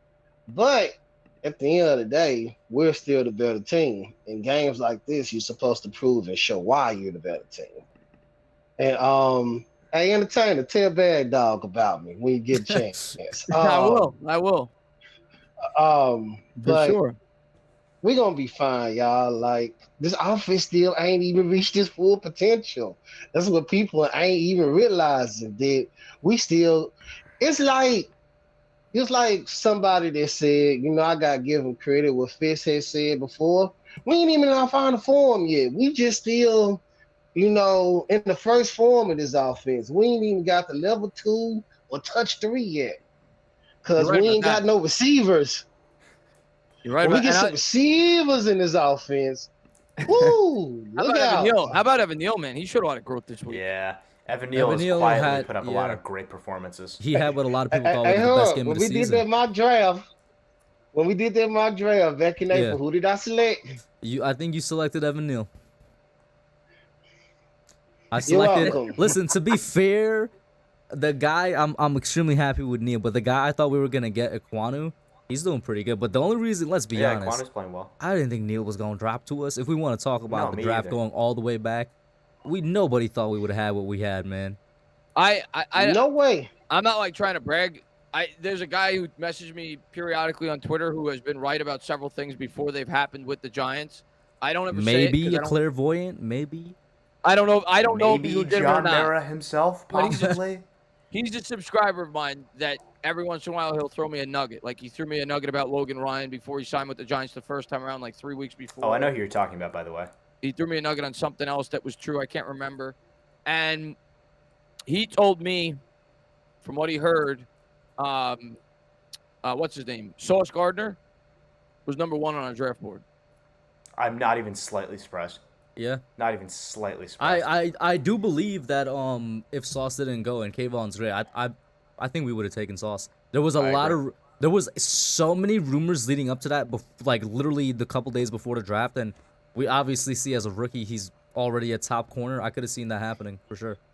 Yeah, I fully agree with that. We were And taking him. speaking of Thibodeau, I think I said this on Twitter a couple days ago. I can realistically see that we had this whole video spreading around again from draft time when Dable was asking him, like, if you don't have a sack through your first 5 games, what does that do? And now he's got his big first sack, was the strip sack. We're playing a couple of teams with really shaky offensive tackles for the next couple of weeks. So Does anybody know when we're Kayvon getting? Thibodeau breaking out for a few more sacks in these Does next couple of anybody weeks, know when we're possibly? getting our best edge rusher back? When is he coming back? Oh, I have no, no no. idea. Listen, I love Aziz, but Kayvon's our best edge rusher. No, Nah, I he's disagree. Not yet. No, he's not yet. Not no, yet. Not yet. Definitely Aziz not has yet. played Uh, stupid. And you good this saw it He's in the good. Cowboys. I'll say it. You saw it in the Cowboys game. Aziz was better than Kayvon. Like I Aziz said, is good. Kayvon will be better. Like Oh, yeah, that's a for sure. fact. He will be. But right now, I- Aziz is our best edge rusher. He's close. The last 2 weeks. And yeah, that's the Kayvon's thing. good. Kayvon's Kayvon's been been Kayvon playing leads great all ball. rookies in pressures from the edge position, which should not be taken lightly. But Yeah, I I take think nothing when away healthy, from Kayvon. But, Aziz is that guy. I really do. and you can tell just by the impact Aziz made on the game when he was Yeah. in. Like the holding penalties. They the were fact that he was choking this drawing man, bro. attention. Yeah, I mean, Aziz is better at the moment At the moment. for me. At the moment. At the But moment. is there It's what any it is. there's no update on when he might be back? I had no idea. Oh, we'll No see. clue. Maybe this week. Our front seven I don't think it's gonna be this week. is going to be. I hope awesome. so. I would love to be wrong. Our front seven is great, man. Oh yeah, it's get back to them old days. Let's go. Yo, I'm gonna put it like this. I saw it up close in person. Of the Tuck, the Humor, JPP. I saw it in person. Matter of fact, I had practice against them guys, and Yeah, it's a I tight hated end. it with a passion. Yikes. I hated it with a passion. Matter of fact, Tuck came to the line and told me what he was gonna do, and he did it. And I'm Sounds like, like him. bruh, you know what? You lucky you're Hall of Fame, but we'll be fighting on this practice field right now. I'm gonna let you be great. He said, just keep working. You'll get there. And unfortunately, that didn't happen. But I saw it up close and personal. We got that back, and we haven't seen Aziz, Leonard, and Kayvon together yet. And you didn't even mention the Like I best said. one, Dexter Lawrence. Dexy. Yeah, I mean, that front four, when healthy, I'll take it a step further. I don't think there's a better front four in the NFL than that when healthy. It's just I don't it's think you just find one. that's tough. There's That's a couple tough. that They're are good. there. Like They're good. Sure. Like Khalil and Joey Bosa is a great duo. We're going It is, up. but We're their going up interior's against a pretty. weak. We're going up against a pretty good front four this The week. Jags have a good front four, Yeah. but if you're looking Even in at our own consistently, division, Cowboys and Eagles have really good absolutely front fours. great fronts, but one by Wait, one. hold on, right? hold on, wait. Hey, address them correctly. America's trash and Philadelphia blocks. Address them correctly. You're right. Mike, you're a We ain't legend gonna for that. mention the comments. We'll leave them alone. We'll get to them later. No, but We'll talent get to for them talent, later. right? Like, position for position, if you had 4 starters, right, all 4 on the line, I don't think there's a better starting 4 than the Giants have in the NFL. You could make a case for as good. You could make a case for different. But I don't think there's a better starting front 4 in the NFL. I really don't. They're up And there, we have especially as those and we guys got- develop further. and we got speed at the linebacker position now. So Jalen we're Smith. deep. Jalen We Smith. just and need Landon depth, man. Collins. Don't forget Landon Collins coming back. We really Exactly. need interior line depth. That's what I'm concerned. Obviously, on both offensive and defensive line, but we need interior line depth badly. Shout out to Yeah. Lauren in the chat and Nerding Out Sports. AJ Nick says something that I really want to manifest. He says Tuck, OC were second rounder, Strahan was first rounder.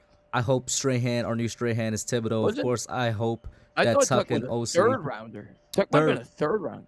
I was about to say, I hope our new Tuck and OC is Strahan. Aziz and O'Shane, bro. Like, the picks line up. That's all I'm saying. The days By the line way, up. I do want to say before you move on from the linebackers, I love what Jalen's done for us. I love what Tay's done for us. I love what Collins could do for us. But this offseason, we need a linebacker that can cover anything. Anything. Yep. We need a linebacker that can cover so bad, which is why I said, gosh, it's so inspirational watching Roquan Smith, the future New York Giant, make incredible plays. Sorry. I I had don't know to what his squeeze market's that one going to in be. there. We'll see. I don't know what his market's going to be. I remember the linebacker you really liked a couple of years ago was actually from the Bills, Milano. Yeah, and he's turned into one of the best in the game. Yeah. Let me I ask, said let me ask y'all a I said he was question. one of the most underrated linebackers in football, and here he is. Oh yeah, he is pretty good. Let me ask y'all something. Would you rather go after the linebacker or that second corner? Linebacker, we can draft a corner. All right, so you're asking me what my number. All right, this is if I'm excluding free agency. So like we may address some of these things in free agency. But right now, like if free agency doesn't exist, what do I think are the most immediate needs on this team? Wide receiver, 1 for me right now. Corner 2, center 3, linebacker 4. That's my order. Fair enough. I think I said I was looking at it as free agency as a part of it. Yeah, in if which you include case, free agency, you might get a corner. You might get a, so yeah. I would rather spend free agent money on linebacker than spend it on corner, personally. Yeah, okay. I'd rather Yeah. draft our next corner. I think it comes down to the free agency class too, and who fits your scheme, and yeah. Sure. But yeah, I think those are our 4 biggest needs right now: corner, Oh, wide God, look receiver, what Jacob just said in the chat. center, and Isaiah linebacker. Simmons type guy. Oh, no. man. speaking Oh, no. of number 1 wide receiver, it's a guy that's real disgruntled in Carolina that really want a way out. Brian Burns. Oh, wide Yeah. receiver, he said. Yeah, it'd be real nice to get number 2 in DJ Giants blue. DJ to DJ. See how that went together? It'd be real nice to get number 2. Oh, he in wears 2 Giants now? blue. I thought he wore 12. I didn't even know he changed his number. No, Nah, he's 2. By the way, the Isaiah Simmons mentioned in the chat remind me of that draft, because I think all of us were all aboard the tackle train. Oh, you mean the one where we won the Andrew Thomas Bowl? Yeah. we won the Andrew Thomas Bowl, but Nate, you remember half our fan base was screaming to take Isaiah Simmons. Mhm. Oh, yeah, for sure. Could you imagine what this team would look like right now if we didn't have Andrew Thomas and we Not good. drafted Isaiah Simmons? Unfortunately, Not I good at can't. Let me paint you a picture, Chris. Our offensive tackles are Nate Solder and Matt Pert. Daniel Jones has been hit 17 times in the Daniel first Jones quarter. is dead already. No, Daniel He's Jones dead. got David Card at that point. Yeah, Oh, God. he's already. You got Uh, Andrew Luck. Hub, you got a black suit? Yeah, I do. Newly purchased this summer. Entertainer, you got a black suit? I do. Nate, you got a black suit? I do. So do I. We was going to a funeral if we didn't draft Andrew Yes, sir. Thomas. And Somebody get the by obituary the way, ready. I'm not giving no type of props to Louis Riddick. He did not apologize about his Andrew Thomas take. He just said Thomas is playing good. We still need an apology from That Mr. was a Louis save Riddick. my ego apology. Exactly. Fuck That off, was Louis not Riddick. that was not the way. Mike, I'm sorry to do this because a caller just popped in last minute. So let me get your last thought so I could get this other caller on. That will be the last for the night. Our next relevant game will be Thanksgiving, and we will get the revenge that's rightfully deserved. It will be a great turkey day, gentlemen. From your lips to God's ears, Mike. The trash is going down, just that simple. Oh, sorry, maybe a few Cowboy fans here. America's mediocrity. My fault. My That's the bad. best one. That's the best one. America's mediocrity. I like that And do one. nothing in God knows how long, man. I'm gonna steal that one. It's Have good a good talking one, to you, Mike. Mike. Y'all be blessed, Good to man. see you, Mike. Have a good night. All right. And for the final call of the night, he's been in the chat a lot for a while now. What's up, Nova Nebula? How you doing, man? Yeah, what's good, Kush? I don't know if you can hear me. I got my mic next to me. I don't know. Volume is all right. If you need me to raise it a little bit more. We Little can hear it, but staticky, there's like a but- lot of static coming through, yeah. Static, damn. Let me see. This is my Maybe, first time. I don't know how the studio joint works, so this is You're usually good. my- If it's a separate mic, maybe try using the laptop default mic and see how that sounds. Oof, that might be shy. I can try it. Good Giants hat and sweater, by the way. Absolutely. Or, like, 100%. Like I heard of this team, but we gonna get into I feel like that. I'm not repping enough out to get one of my jerseys out of my backpack here. Yeah, did you see earlier when Tudo made me put on my jersey? I did not. Do we want Saquon or Cruz? What do we think? You know, what did you wear when you were watching games, bro? This year. You gotta go. Saquon. You gotta go. With It's been Saquon. Saquon all year. All right, I'm By the using way, the you got- default you got- now. I don't know if it sounds any more clear. It sounds better for Like- sure. There's no Yeah. static at all. All right, as long as you can hear me, that's the main thing. So, For sure, man. What's up, bro? How Alright. you doing? also nice to meet you too, Chris. Been a big fan of you and Bad Dog for a very long time. I think you guys. Yeah, man. probably, I see in the chat. I see in the Yeah. chat, man. Nice meeting like you. too. objectively, I think like the most like thorough like giant content creators, but also a big fan of Kush too, obviously. But Appreciate it, man. yeah, like 5-1 start. Like to be honest, like I'm not even gonna lie, I had us like at 2-4 at this point. So did I. Same Like- exact record, 2-4. Like, cause I was just like, all right, Titans, and Titans was like an L, cause I was like, their pass rush is crazy, and they were the top seed in the AFC and all that, but like, I don't know, this season's just been wild, just to see like, I love like being so involved like in the Giants community now too, like on YouTube and stuff, cause it's like, it seems like so far like everything that we thought about this season, like right or like what would be good or what would be bad, we kind of been correct like on most of it, like, and especially like just like the automatic shift you could feel like in the energy as soon as like they hired like Brian Dable and Joe Shane. It was just like everything just felt like it just like started going right for this team. And then like I forget who said it on Twitter, but they were like, the storyline is there for Saquon like week 1 that he can go against like the league's like #1 rush defense against the best running back and like outperform in week 1, and that would like just set the tone. And it's just like I keep going back to that clip of after we got the 2-point conversion, and you just see like Saquon like damn near in tears, like hugging Dable like on the sideline and Shep, and I was just Pure like, emotion. that is just like you could just feel it. Like this is a completely Run different. through And you a saw wall, it again man. this week with Kayvon. with crying. Kayvon, yeah, with Kayvon, and it's just like I don't know, like this team just feels so much different. But By the way, Yeah, I don't know, underrated but- moment from that was the after the game, the little finger point from Dable. Oh, yeah, to to wink. Wink, That was to great. Wink, yeah, that was fun. fantastic. Man, even Juan Dizzy love was that. showing emotion as well, man.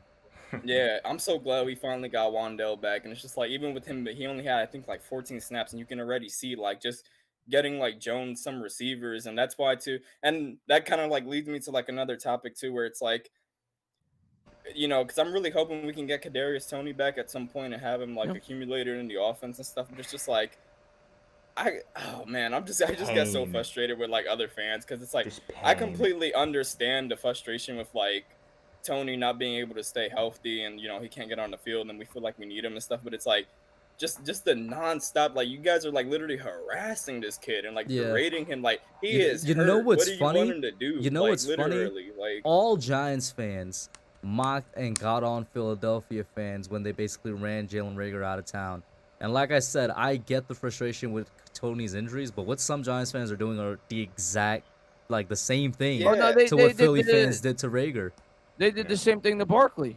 yeah, everybody trade Saquon, and it's like, okay, trade Saquon, we are 0-6 right now. Like, what are you talking Yeah. about? Like, Listen, That's as far as Tony goes, I'm gonna be honest with you. I have my doubts of that he's gonna be a guy that's gonna be able to stay healthy throughout his career, because he's always had injury I problems. have doubts in his health But too. but it's like just you said, there's no point running him out of town right now. You're not gonna get anything Yeah. for him.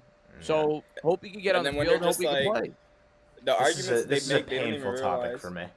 Yeah, they don't even realize it doesn't make sense when they're like, oh, well, he's doing this to fund his rap career. I'm like, first of all, Tony does not have a rap career. It's a hobby. He's not signed to This a man label. has some He doesn't go mixtapes, on bro. tour. He Like, doesn't yeah. yeah, he's the Why are equivalent you to in a chat like SoundCloud this, rapper. Kush, Like, bro? I myself make Why are music you as a hobby, encouraging so this? like I understand it. It's like it's literally just a hobby. You guys don't even realize, especially for the music he makes. I'm like, this man is not devoting like his life to this. It's just literally something he probably does like 10, 15 minutes, boom, he'll put a song out, Yeah. and that's it. And then they're like, when they say that to him, like, don't you think if he was trying to use his NFL career to boost his rap career, that he would want to get more recognition by playing and then collect? Wouldn't it make more sense for him to go into the game, collect the game check, run 2 routes, fake an injury, and then go out with the game check? Like, it's like he's not faking this stuff. Like, he's hurt. He wants to be out there. Like, I'm inclined to believe when he tweets stuff like, oh, it hurt me that I couldn't be with my team this game, or like when you see him having handshakes with Richie James or hugging Daniel Jones or like popping the team, like I believe he wants to be here. His body's just not cooperating, unfortunately, and like it's frustrating, yeah, because I want to see him out there too, but it's like I don't know, just the constant bashing of this guy is just like it's it's counterproductive. Yeah. It's not productive. Yeah, it doesn't mean- like. Yeah. So sorry. Go ahead. Finish what you're saying. No, that was pretty much it. Where it's just like It doesn't it's- serve any it's not helping purpose at the anybody. end of the Yeah. day. Well, Kush knows this. Chris knows this. I have been the leader of the Kadarius Toney fan club since he was drafted. I have been a supporter of Kadarius Toney the whole time. I have said some aggressive opinions about him, and I stand by those because I did caveat it with if he stays healthy, which he has not.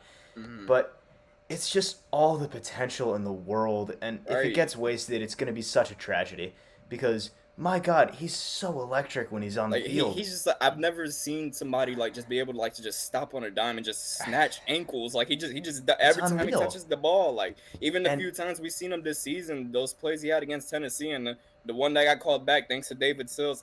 By the way, like I give David Sills credit. He does his thing. He's out there trying. He's a good run Oh, blocker God. and stuff. The But it's like, bro, technician. this guy makes a mistake that just kills us. Every David game. It's Sills- like, come on, David, bro. let's be real Jesus about David Christ, Sills. like, David Sills wouldn't even be on a roster in the he's a NFL. practice squad player. He's like, barely a why the practice hell squad didn't we player. bring Bachman in? Well, he's And here I think because he's I Daniel keep Jones asking is that, bro. definitely- Where's my man Alex Bachman? I do I keep feel like at asking this that. point, Marcus Johnson should take all of David Sills snaps. Like it's just like I'm sorry. I he respect what is. Sills does, but Hey, I mean, Sills has made some good plays. He made a big catch. I think the yeah, second, I'm not gonna second or say third like game he's of the year. complete He had the trash, tiptoe catch but- down the sideline on a third down when we were near in the Green goal. Bay. Or Yeah, against he's made a Green Bay. couple of Yeah, that was plays, a nice but- play. But Sills should not be a starting wide receiver. No. Yeah, it's just In like, no and way. I respect what Dable is doing, where he wants to, reward the guys that work the hardest and stuff. That's It's cool, but obviously sometimes- working. Yeah. Oh yeah, no, I'm And- glad Sills is starting because I think Dable legitimately thinks he gives us the best chance to win with the Yeah. receivers he's provided with right now. And that's another thing too, where like and I'm very much with everybody else, where like I want Galladay gone next season because like it just makes sense for us financially too, where like we can save $7 million that we can use like We don't very have to say his desperately. name. We don't Yeah. have to bring him up. And here's the thing, I know I'm probably gonna be on the outside of this too, and I'm like I do think Galladay hasn't put his best foot forward in a lot of situations, and I do think that he isn't the same player after that hip surgery at all. Nope. But like even I feel like he didn't even look this lethargic even last season. And then what I will say too is like, granted, yeah, he's made like mistakes when he has been out there, but I feel like especially earlier on, like Galladay, his specialty, I guess, is making those contestant, 50-50 catches down the field. And I feel like we just haven't given him like opportunities to even try to make those, like the few times he was out there. And then it's like, okay, yeah, but he hasn't caught the ball when we throw it to him. But it's like, I don't know. Like I feel like if We're he's not only, using him to the best of his capabilities. I Yeah. agree with that. I agree with that. Here's and the if, thing if about he's only Kenny going Galladay. out there like once in a blue moon, like you can't Mhm. expect him to find a rhythm. Like he's gonna be, out of Right. it when the few times he is out there. So Here's while the he thing is about- here, Yeah. go ahead. Here's the thing about Kenny Galladay. He's a volume receiver. He always has been. He always will be. Kenny Galladay is going to put up numbers in an offense that wants Kenny Galladay to put up numbers. The problem is, this is not an offense that wants Kenny Galladay to put up Horrible numbers. fit for him. No. Horrible. Fit. Brian Dable has never been that guy. He will never be that guy. And Kenny Galladay will never be that guy here. So at the end of the day, that is what it is. My bigger issue with Kenny Galladay is not that he's dropped passes, is not that he hasn't made contested catches. I don't care that he hasn't put up numbers. I don't even care that he hasn't scored a touchdown. Does it suck? Yeah. But is that my problem with him? No. My problem with him is this. It is unavoidable at this point. You can no longer argue it. It's past the point of debate. Kenny Golladay quit on this team. He quit on it last year. He quit on it early this year. Kenny Golladay has quit on this team. It's just a fact. And I don't respect players that quit on the team. I know it's tough. I know the Joe Judge era ended in a painfully, brutally bad way. But he quit on the team. And at the end of the day, when you've got guys like Richie James, like even David Sills, like Marcus Johnson, definitely Marcus Johnson, who are doing more with less, who are out here grinding every day, who are doing whatever the hell they can, even without that same talent to help this team win, how are you going to look at those guys and tell them, yeah, hey, see that guy over there who's not putting in the effort, who's not running reps to the fullest, who's not doing everything he can to help this team win like you are, we're starting him. Let me ask you a question. How can you do that? Let me ask you a question. Ask me a question. If Colin Johnson never gets hurt, does Kenny Golladay ever see the field this year? Absolutely not. Not a single rep. Maybe That's to give him a some good relief. question. Maybe, I don't know. Not a rep. It I'll really say sucks that no. Colin Johnson got hurt. Shout out 'cause to I feel D in like, the chat. oh, man, For those of you that get the reference, he says, "I'll put in the work, put in the hours" from the rock song, the rock rap, yo.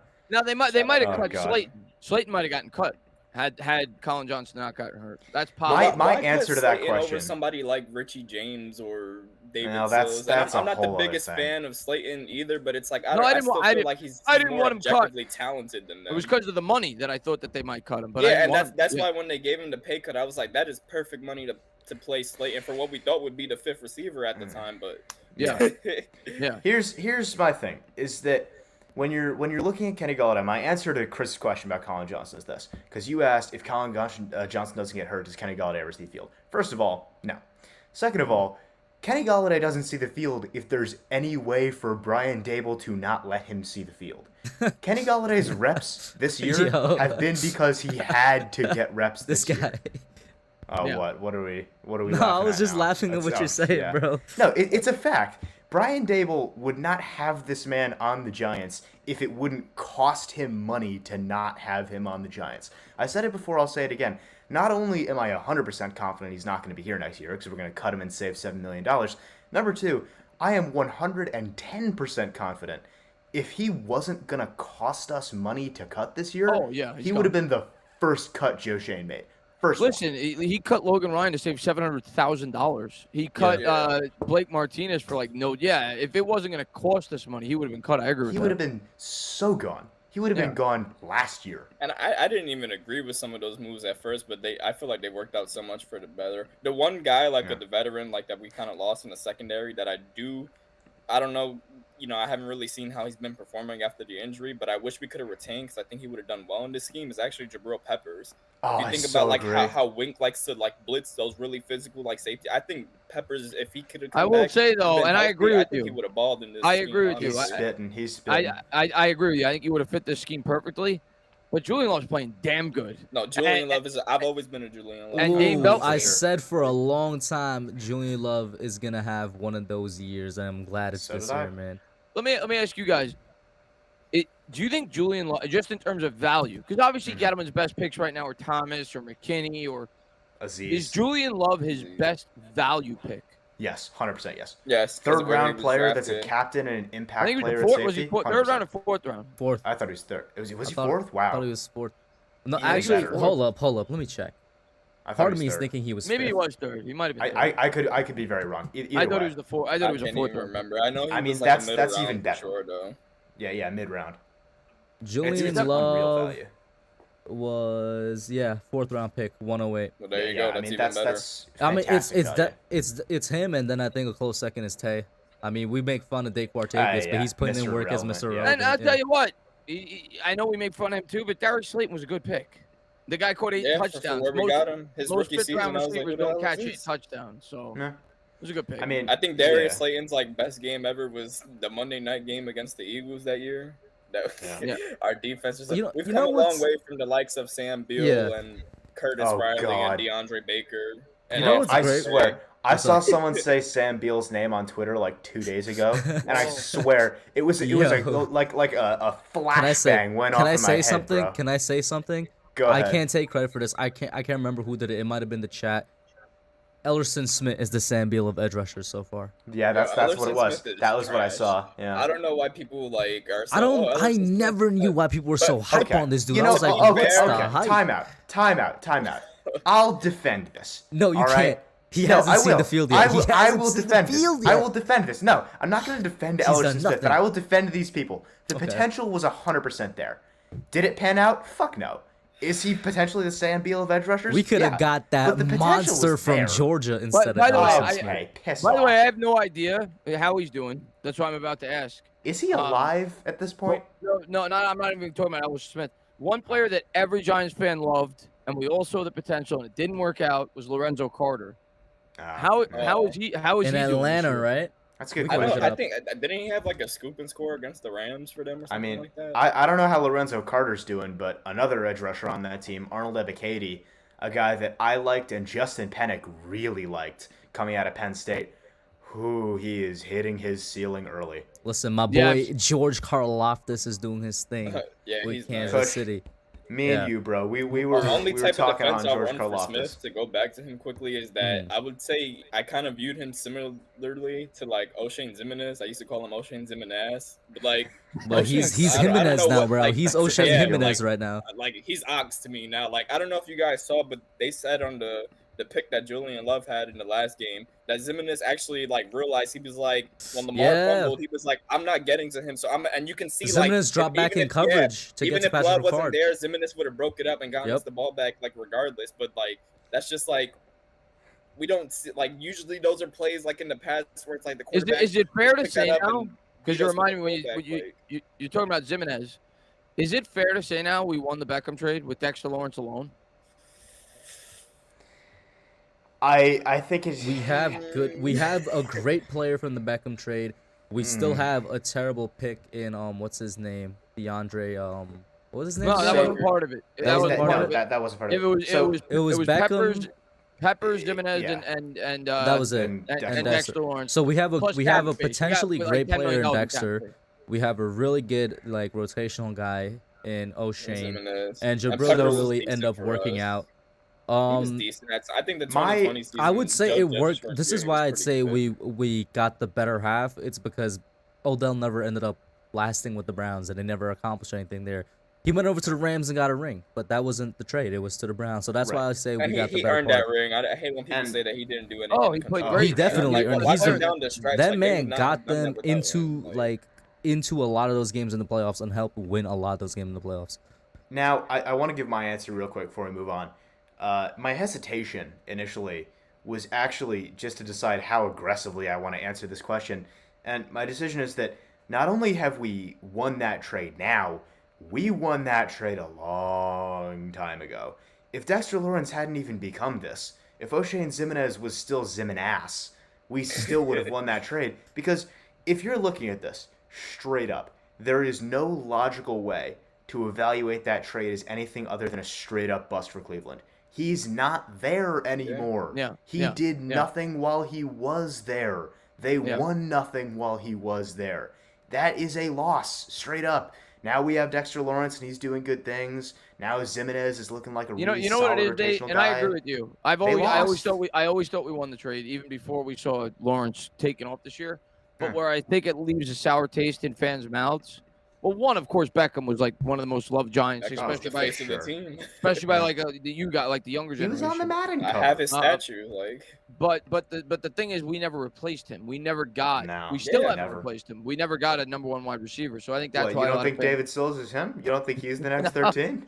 No, Golden definitely Tate not. was supposed to be his replacement. Oh, To be don't fair, even- though, how Golden Tate dare made a you. lot of big plays for the Giants in dare his you. first season. Like I'll say that. Like obviously, like he was washed and stuff. But like if you go back that season, you know Daniel Jones' rookie year where he threw his most touchdowns. A lot of those touchdowns went to Golden Tate. They were like all like really big plays. No, and Golden stuff, Tate actually had a so, really good year his first year here. yeah. I'm sorry. We are not seriously No, I'm not saying comparing this, to are Odell we? Beckham. Like, he's not No. that I know good, that. obviously, I'm not but- even saying that, but we're not seriously saying that Golden Tate was ever going to be the replacement for Odell No. Beckham. Not even in He was Gettleman's old. He mind. was good there. No, he by was the a time good he scheme came fit here. for Shermer's offense, though. I think that's why we got him. But Even in Gettleman's mind, he was never going to be Odell. no, of course not. Oh, okay. Now, Amazing Guy is just instigating in chat now. Now he's a professional instigator saying Tate was way better than Galladay. I mean, That's- in that's production some for professional us. instigator's advice. In production for us, I mean, what can I say? Production Well, for Wan'Dale us. Robinson's been more productive than Kenny One Galladay Dizzy. already. Robin, I feel until somebody comes up with a better nickname, I'm going to continue calling him One Dizzy. I don't think you're gonna come up with a better nickname, honestly. Yeah. It's I just think that's crazy because solid. I feel like it's been such a long time since we've had like a real like solid like complete like receiving core, and it's like coming into the year like we were saying it like on paper it's like this might be, and even last season I thought like like the weapons, the potential of the weapons that were there could have been like good. Well, Just like I mean, whether it's injury or scheme, these guys just like can't get it together. Like last season, how could you have not felt a lot more confidence with the receiving core? We still weren't too sour on Slayton. We spent our Yeah. first round pick on a receiver, and we spent the Tony most money Galladay. on a free agent wide receiver as much as anybody in the NFL. So going into Nico last year, Rudolph might have been a decent red zone target. John Ross, like Oh Yeah. I God! thought this was gonna Don't have say Kyle firepower, Rudolph's just, name. like, Don't oh, man. mention Kyle Rudolph. Yeah, he was washed. But I'm trying to think. I really think the last time the Giants had like a great receiving. What are core you was probably- grinning at, Kush? What are you grinning at up The there? chat, bro. I'm sorry. The chat. What are they saying? Oh God, Kush, you have problems. The chat.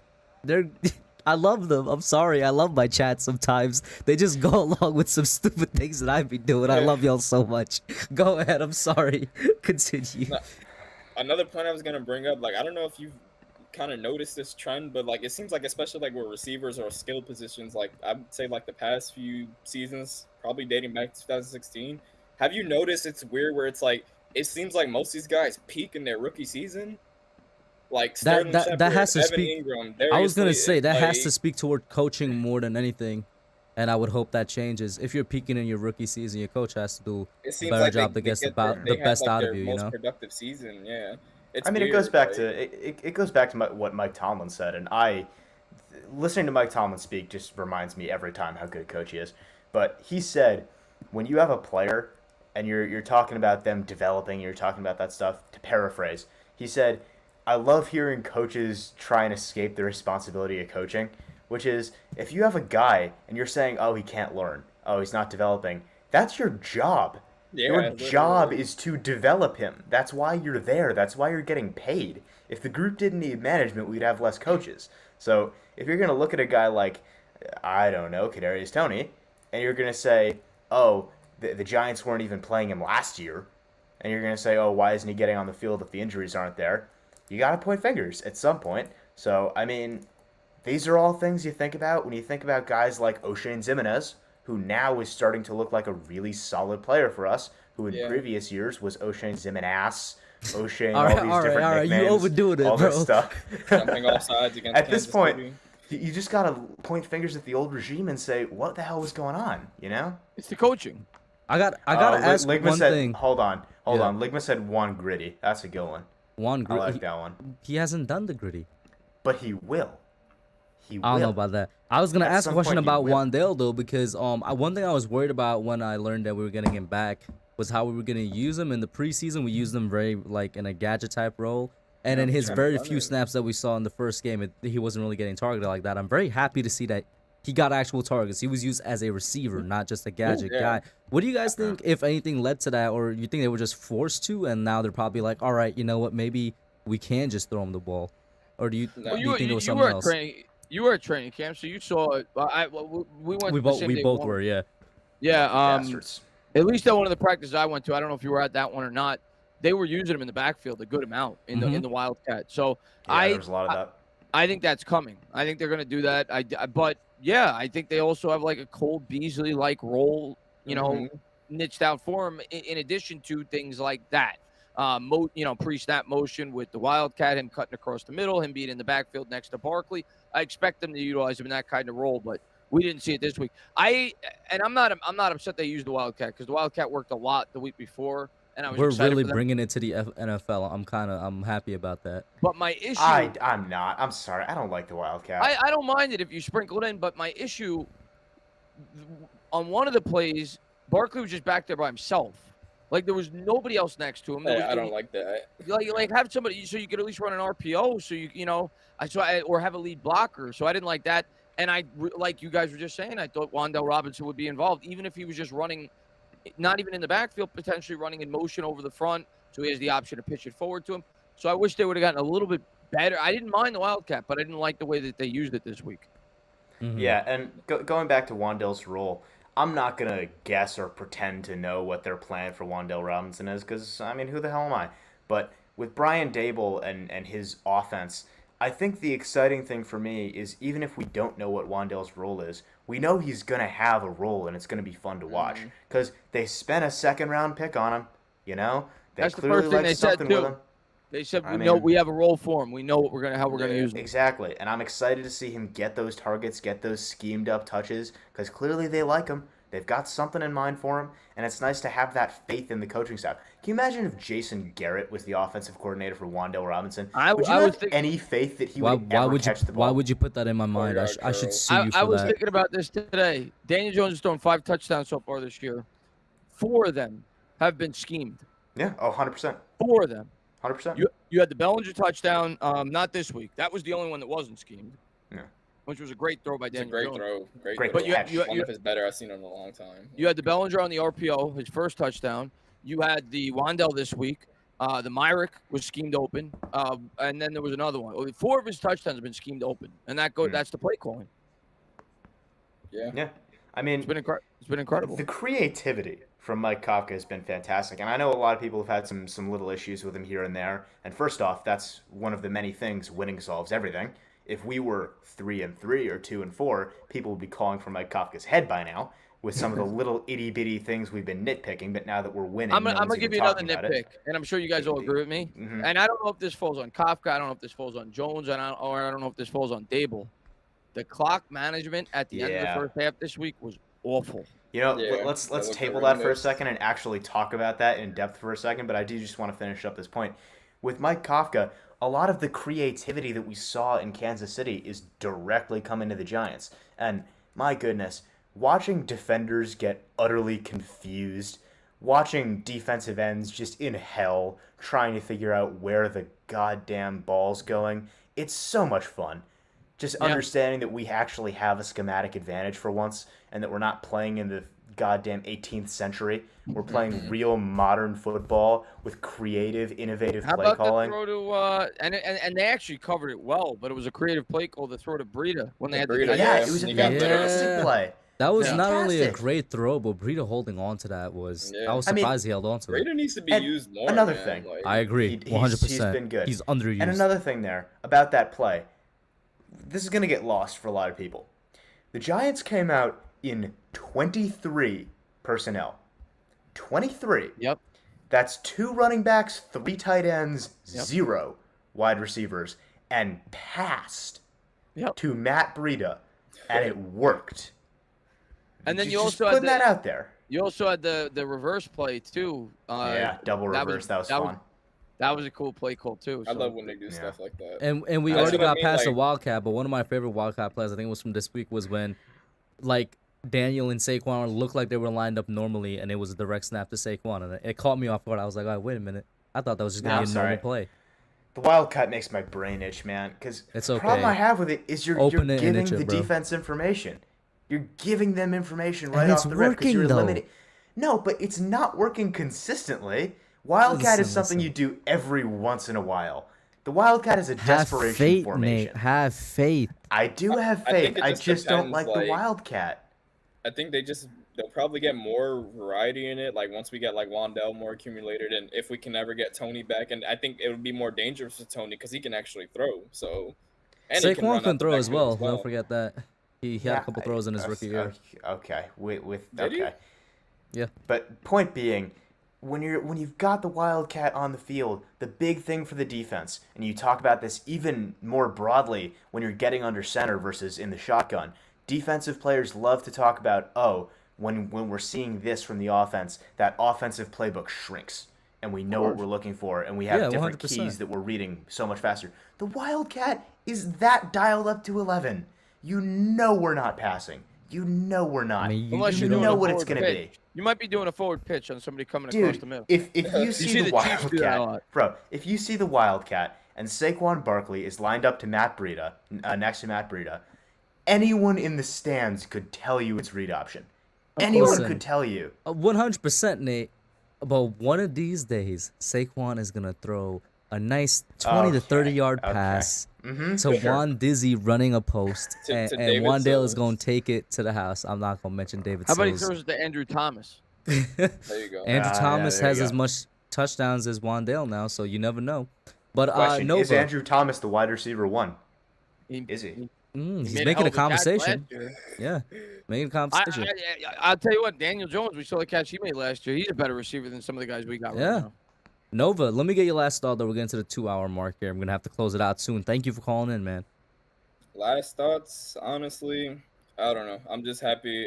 This 4-game stretch kind of scares me. I honestly don't think. I think they'll probably go 3-1. I don't know who they're gonna drop against, but like, it's just kind of, just like the logistics of asking them to win 7 in a row is kind of like, that's fair. But it would not surprise me if they do.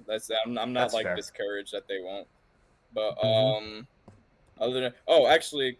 Quick question. Let me see if I can do something with my camera. So something I do kind of in my free time is I kind of make like custom jerseys and uniforms. Ooh, Like try to mod them in video games. I have like a whole set for the Giants that I've modded into a game already, but like as far as like getting actual like real pictures, I've only gotten one done so far. Let me see if I can get my camera to focus on my computer screen. For sure. What game have you modded it into? That's not bad. NFL 2K5 because fuck Madden. I refuse to buy Madden. Yeah. I still played like the old 2K5 games. I mean, a lot of people think think NFL 2K5 is like the best like football game ever created. Football 2K8. But yeah, I'm working on one right now too. Like Fuck EA. Like it's a lot of like. Ooh, that's nice. That looks That's really nice. nice. Yeah, for a mod. I have like 4. Yeah, I can show you some of the mod stuff too. Granted, like the textures don't look as good because like they updated it recently and I'm doing like newer textures. But yeah, I have a whole bunch of variants. Like I did it like in 4 colors. Like no, that's this nice. is like last season's roster too. That's pretty nice though. I like the reds. I like the reds. These are, like, I always them like the red reds, jerseys. Grays. These are like based off like baseball uniforms kind of. Mm-hmm. And then like a more modern twist on it. So yeah, that's just something I do in my free time, like. But because I see like a lot of debate, like on like, oh, what the Giants should do with their uniforms, and like I don't know, I feel like they just like the idea with these ones are just like to combine like the best parts of all the uniforms they had like throughout the years, and like put them into like a more modern twist, but not make. I feel like new NFL uniforms get too crazy sometimes. Yeah. Like I like a lot more classy, traditional looking things. So. I'm with you. Yeah. When the Jets came out with their uniforms, they looked like college uniforms to me. I didn't like them. Yeah, and I'll say but this like too. The big letters across the front and like all the gradient stuff. Like I don't know, I don't like it. Like and I'll say this too. If the Giants ever have an all-black uniform, I'm gonna kill myself. Yeah, I couldn't hate when take that. teams that don't have black in their scheme do all black. It's like It's that's so why, bad. It's like the so most I bad. do is gray because a lot of people don't realize it, but they wore gray pants for a long time. We still use Which I gray, hated, like, by on a the lot of way. things. Like I think they should just go with the one that they came out with this year for the throwback games. I think that should be their permanent. I love that jersey. I think that should be their permanent. those are cool. I wouldn't Okay, mind. hot I wouldn't take. mind if they use that as a permanent jersey, but I do want a new jersey for the sake of you. I associate each jersey with like an era. The classic jersey I associate with Sure. LT and those guys, the first 2 Sure. Super Bowls. And the jerseys we're currently using, I associate with Eli and the other 2 Super Bowls. I'm like, if You we're know gonna be in what, a new though? era, I feel I like want a new jersey. I feel like what Nova was saying though, you could make it like the LT jersey, but put more of a modern spin on it. And Yeah. speaking of that, I have what could be a bit of a hot take about the Giants throwback uniforms, and I do love them. Don't get me wrong, but I am of the opinion, and I've seen some people say this on Twitter. I am of the opinion that it should match better with the helmet, because the dark helmet looks great, the jersey looks great, but they don't go together. They just don't. They're different shades of And blue. that's the thing. No, too, where it's like, I think people are kind of split on this. I'm of the mindset I love it, but there's been tons of people I've talked to on Twitter that have your mindset. yeah. It's because those throwback uniforms are literally like one of one, like replicas of Oh, yeah, they're throwback the just exact brought same. into now. And like I said, Exact because like I just showed, like I make the uniforms and stuff, so I know like every little nuance and intricate detail of it. Like the Color Rush one, it's I guess you could say like it's supposed to be like inspired by the throwback, but it's not the throwback. If you look at it, like everything they did with the throwback, they paid attention to every little detail, like the fact that the collar overlaps, the fact that the font on the name is like the different wording and stuff, the fact that there is nothing across the chest, like there's no NY or Giants written there, and then even like the cuffing of the border of the stripes on the sleeves is like thicker on that one. Like it's literally just a replica like of the old one, and that's even down to the helmet being a different color and stuff. So Yeah. but it is a cool looking uniform. I just Yeah. I don't know. I want a modern one. I do want a different one because, like I said, in my mind, I associate each jersey with each great era in Giants That's fair. football, and I feel like recency bias especially. I feel like we could potentially be entering a nice new era. So get me a nice new jersey. That'd be Yeah, great. We'll it's see. refresh. But Nova, thank you so much for calling in, man. I Yeah, appreciate thanks. it, It was man. nice to finally meet you, man. Yeah, it was a pleasure For getting sure. to talk to you, Nova. And love to thank know you, about the guys. Take hobby care. too, man. That's pretty cool. Yeah, thanks. Have a good night, buddy.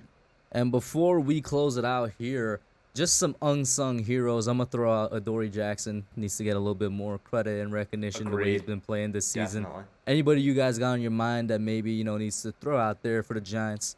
Well, now that you mentioned, I made a tweet today of my report card for the year so far of my highest rated Giants. So this is my report card. Brian Dable and Wink get an A+, and Kafka too. Throw him in there. The coaching staff gets an A+. Andrew Thomas A+. Saquon Barkley A+. Dexter Lawrence A+. I gave Daniel Bellinger an A. I gave Daniel Jones an A for what they've asked him to do in the offense. I think he's done it about as good as you could ask for. I gave Adoree Jackson a B+. I gave Julian Love a B+. I gave Kayvon Thibodeau a B+. I gave Xavier McKinney a B+. I gave Leonard Williams a B. Those are my highest graded Giants right now. Fair enough. Pretty good.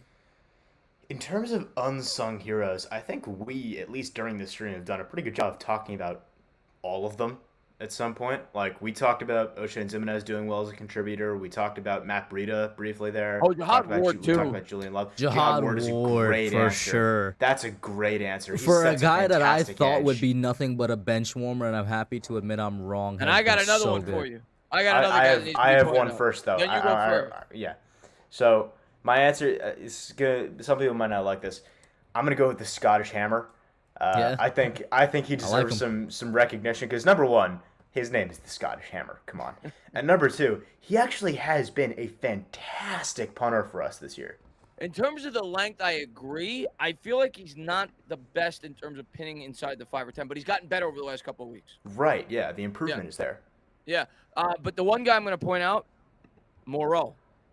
Oh, Moreau. that's Yes. a great name. He's That's a great been name. Excellent man choice. performing above not only his pay grade, performing above his talent level. I feel like he's but an fits upgrade so- over Aaron Robinson the way he's Fits so good into what Wink wants him to do as well. Yeah.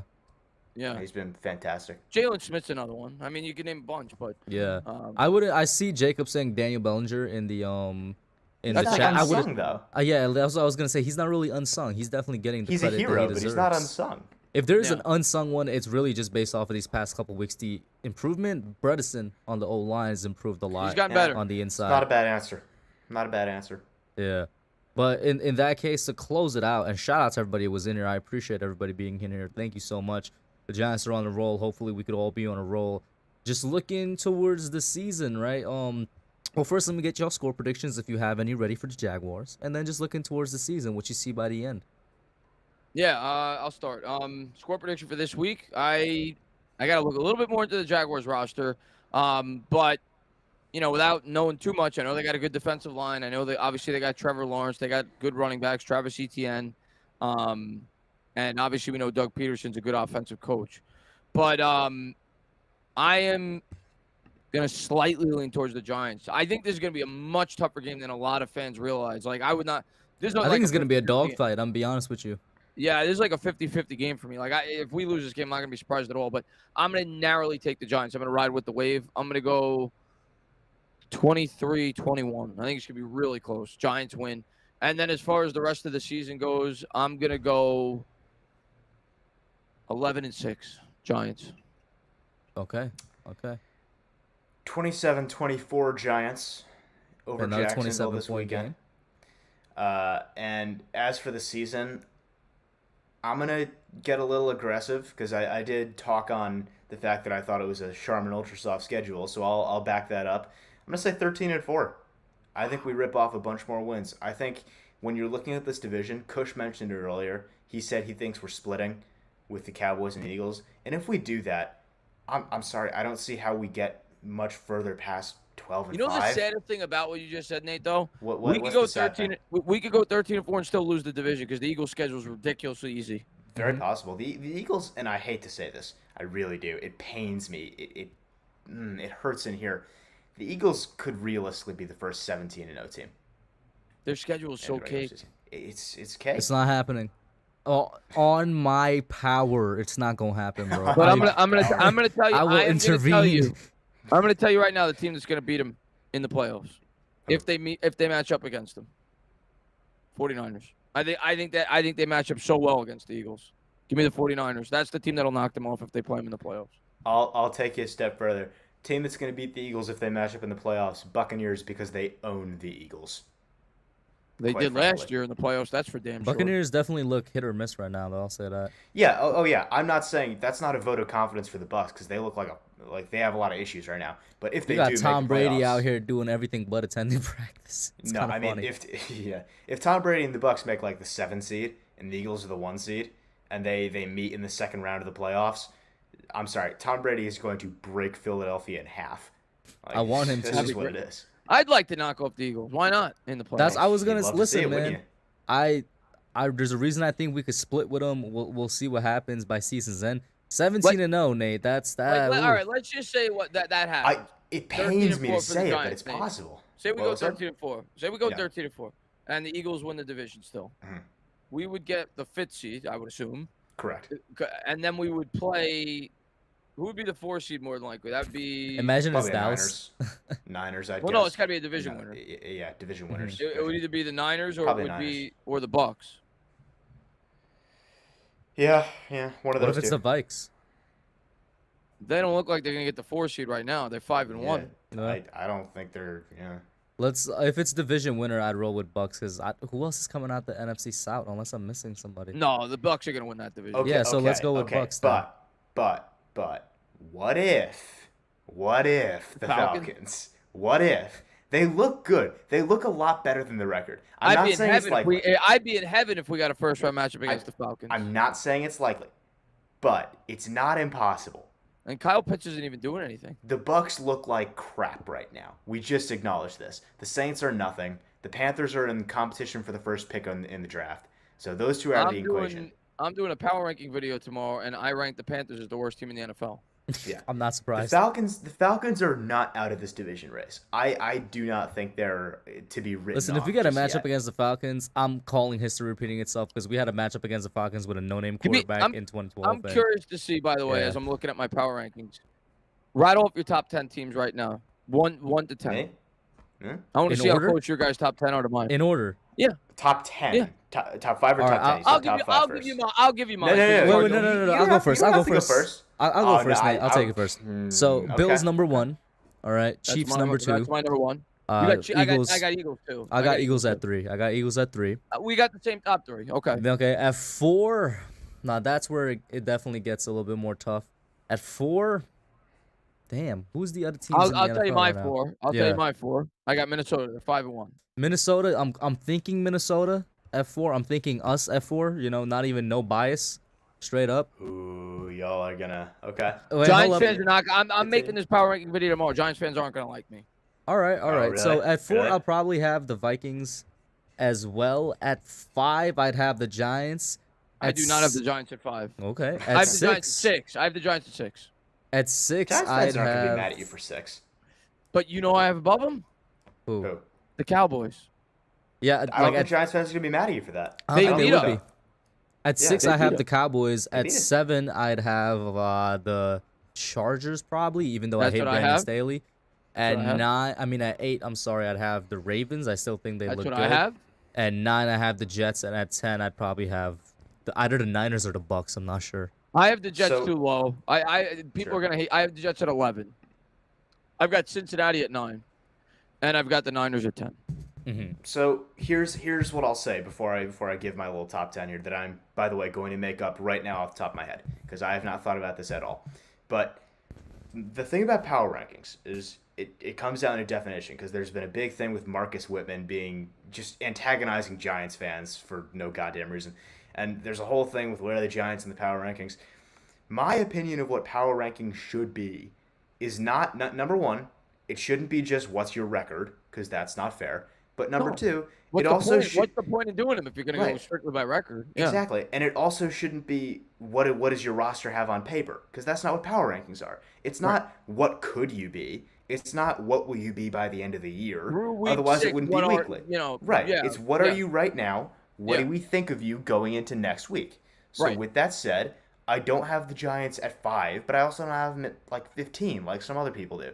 That franchise guy has us at 20 something crazy. 21. I know that's who I was talking about. So Wait, what?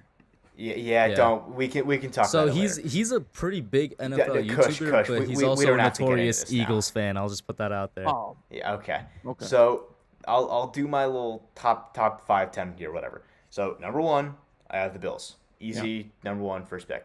Number 2, I'm also gonna say the Chiefs. I have them over the Eagles at 3, just for the simple reason of as much as the Eagles are undefeated, and I respect that, and the Chiefs now do have 2 losses. At the same time, if we're playing Chiefs-Eagles tomorrow, going into next week, I'm picking the Chiefs. Yeah, I'm That's fair. picking the No. Chiefs. Yeah, listen. So until the Eagles prove to me that they're a better team than the Chiefs, That's I'm gonna fair. have the Chiefs over. I from that context, I had to pick the Eagles because they're 6-0. But Sure. yes, the Chiefs are a better football team. I will agree with you on that. Absolutely. So number 4, it's not the Giants, it's not the Vikings, even though they are the next record. I am gonna have the Cowboys, and I say that at number 4 because number 1, I think they're the best defense in the NFL. Just because Micah Parsons is him at this point. There's no around this. It's just a fact. So I think they're the best defense in the NFL. They're getting Dak Prescott back. Cooper Rush did his job. He did his job as the backup quarterback. He kept the ship afloat.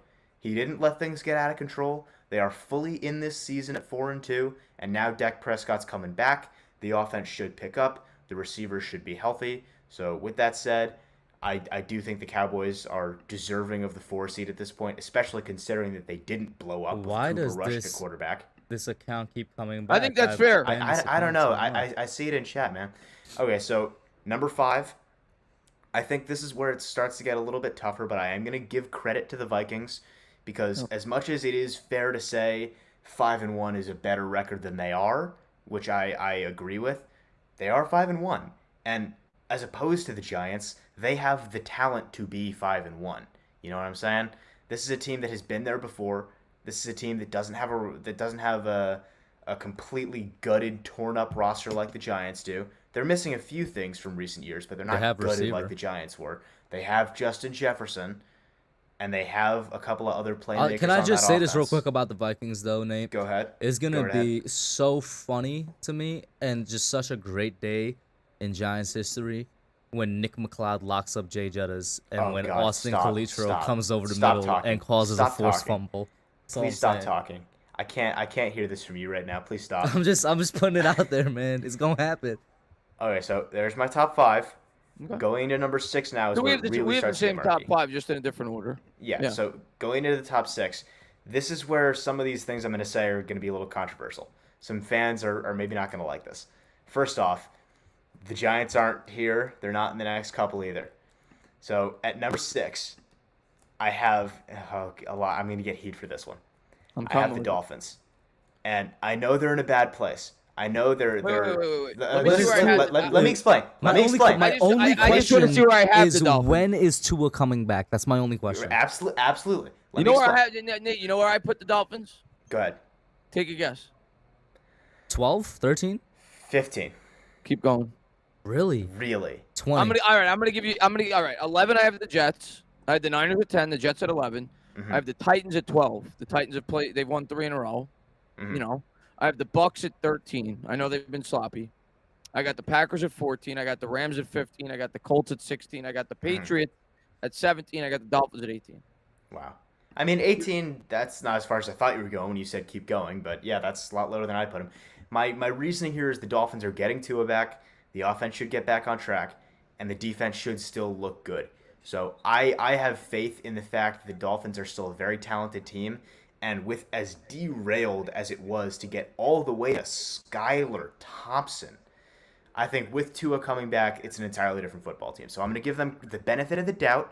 And if they don't look like they did, they're going right back down the list. So for now, I'm going to give them benefit of the doubt, especially with all these teams being doubts right now. There's no one that looks solid except, ironically, the Giants. So I'm going to put them at 6. At 7, I am going to have the Jets. And I'm giving them more credit than I'm giving the Giants for the simple reason of I think they have more talent than us as a roster Now standpoint. before you continue, Yes. and go ahead. I may not disagree with what you said. The Jets defenses look really good. The Jets have actually scored a good amount of points too. They've got Absolutely. about 140 points. So I could kind of get on board with what you're saying that they, I could at least hear an argument why somebody may think the Jets, but if they have the same record as the Chargers, I think we could both agree the Chargers have more talent than the Jets. Yeah, difference being the Chargers, oh my God, their wins are even uglier than the Jets are. But don't worry, the Chargers are coming up in a second here, actually. Okay. So that was 6, right? That was okay. 7 maybe 6 or 7. It was 6. Wait, Bills. Sorry, again, I'm doing this off the top of my head. You had the Dolphins at 6. You had the Jets at 7. Jets at 7. Okay, so number 8. Now we have the Giants. I'm putting the Giants just below the Jets. Okay. I'm saying that with the sense that I have a lot of faith in Brian Dable and not a ton of faith in a lot else. Because the receivers can't get healthy. The injuries keep being a turnstile. I love this team. I'm excited for them to keep rising up the power rankings. But I'm not ready to call them top 5 yet with, again, a roster that was just gutted. And I say this, let's protect our expectations here, guys. Let's protect our expectations. Paper soft schedule, we should get a ton of free wins. But going into the playoffs, the odds against, like, Eagles, Cowboys, not fantastic. But moving on from there, that's 8. Number 9, I have the Chargers. Justin Herbert is an absolute warrior. They're going to get Keenan Allen back. They're going to get a little bit more health on the offensive line. That team is going to be better than they've looked, and the record is not that bad Slater yet. being out, though, is going to hurt them. Yeah, it's going to hurt. And I'll just round out quickly. I've talked way too much already on this. Number 9, I do still have the Ravens because I do, even after the loss to us, it's still a really good team. They should have been 5-0 going into that game. I still really like the Ravens. So I'm going to give them a little bit of credit there, put them 9. And how should I round out the top 10 here? I'll round out the top 10 with the 49ers. I'll give them a little bit of credit. I'll say the 49ers look real good. They're also playing through some injuries right now. So once they get back to full health, 49ers get some benefit of the doubt, and they'll round out my top 10. What was your preseason Super Bowl pick? Preseason, I think I had Bills over Bucks in the Super Bowl. I had Bills over Niners. There you go. I had the Niners going to the NFC Championship game and losing to Tom Brady and the Bucks. Now, of course, I thought Trey Lance would be the quarterback, but I've just I think Garoppolo might give them a better chance to win this year. So we'll see. Hot take. My bad, guys. We gotta just we gotta go. Wrap it up. Yeah. I could talk football for hours. Sorry, Kush. No, you're good. You're good. I was just saying, Nate. No, I'm talking too much. You're good. Just rattle off the rest of your rankings, and I gotta close it's it done. off. Okay. Already done. We're done. We're done. We're done. Yo, shout out to everybody in the chat. Shout out to Chris. Shout out to Nate. Chris, I know I haven't been able to pop on yours as much. Super busy, yo. I got that job now. I'm super busy too. Got I'm school. barely ever on YouTube. I gotta ask, yo, you going to the Knicks home opener or no? No, I'm gonna live stream the game tomorrow. I'm lucky enough. Shout out to my boss. He got me tickets for Knicks home opener. You're going to the game? Yeah, it's me, my boss, and a couple of coworkers. This week's not the home opener. This game's not. This is on the road. Yeah. When's the home opener? Detroit, Friday, isn't it? Oh. The 21st. Man, Detroit? I wish I had tickets. How much are the tickets going for? That's a great question. Probably a I'm lot. not the one that bought them. Shout out to my boss once again. I'm not the one that bought him. He's a You're gonna be going Hop on the huge seat. Knicks fan. Also, Nate, I remember last year, Nate, you were starting to become a Knicks fan. Did you continue with that? Listen, I will continue into the season. I will. what But you Nate guys is are a hurting me huge so Yankees bad. fan, and they are in the ALCS, right? And shout out to Chris on Twitter being a civilized, mature Mets fan, not talking all the trash in the world. Just a simple congratulations, nothing too much. Thank you, Chris. We appreciate you. You're welcome. Just know in the back of my mind, I'm hoping the Astros beat you. But I know you are. Well, I know. Stop it. The cheaters? I know you don't mean that. Congratulations. No, he does. I can't He root does. for the Yankees. I He can't does.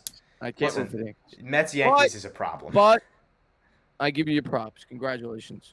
Thank you, sir. Well, yeah, they're in the ALCS, right? And this is like the third matchup. I remember because I'm a casual Yankees fan, but I know this is like the third matchup between them and the Astros, the cheaters Yeah, that this they is are. going to be the third time that the Astros crush our hearts. It's going to be Oh, brutal. you think the Yankees are going to lose? Oh, I'm fully prepared for it at this point. I'm going to say this. I'm If fully you prepared. guys win, that series, you're going to win the World Series. Who's coming Probably. out the NL?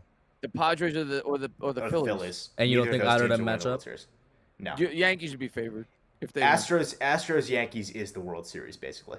Yeah. Really? It should be. You never know. Now- Like, nobody yeah, wants Now, the in Braves to baseball win last terms, year. right? In baseball terms, has that been the case? Like, has the AL always been just stronger, or what's up? Well, no, Not I think the always. National League was stronger this year, but they all got knocked out. The Dodgers and the Braves. A lot of upsets in the National League. Dodgers, Braves, and Mets all got knocked out. Mm-hmm. So And then- Tough loss, bro. Going back, just now, I'm curious. Going back like last year and the year before, just those two. We don't got to go back through all the time. Last year and the year before, AL or NL, which was like the stronger the conference. Dodgers, I think, have always been, at least over the last 3 or 4 years, have been the best team. And they are NL, The Dodgers right? have been the Dodgers have been yeah. the best team, but I don't know if that makes the NL the best conference. I mean, it probably or best league. probably rather, probably about this year. The National League was better, top to Yeah, bottom. yeah, The for National sure. League was definitely better. for sure. But yeah, As far as recent years go, I think it's pretty even. yeah, it's pretty. I Even. would say. This year, the National League was stacked though, Yeah, because the Padres were like the 6th best team in the National League. Which is crazy. because I know with football we say it all the time. Like, oh, like a lot of people think that the true Super Bowl last year was Bills Chiefs and stuff like that. Like that was the most entertaining game in the playoffs. And neither of them made the Super Bowl. And neither of did them they? neither of them even made it to the Super Bowl. I So will far this say- year, what do you think? AFC or NFC is the strongest conference so far? It's still AFC. It's got to be the It's AFC still just because AFC of those by a 2 mile. teams you mentioned. Mm-hmm. But I do think if the Bills would have won that game, they would have went to the Super Bowl. I agree fully. I think they're going to kick the crap out of the Bengals in that AFC Championship game. Yeah, I think they would have went to the Super Bowl. Maybe We'll even never win know. it because the Maybe. Rams look.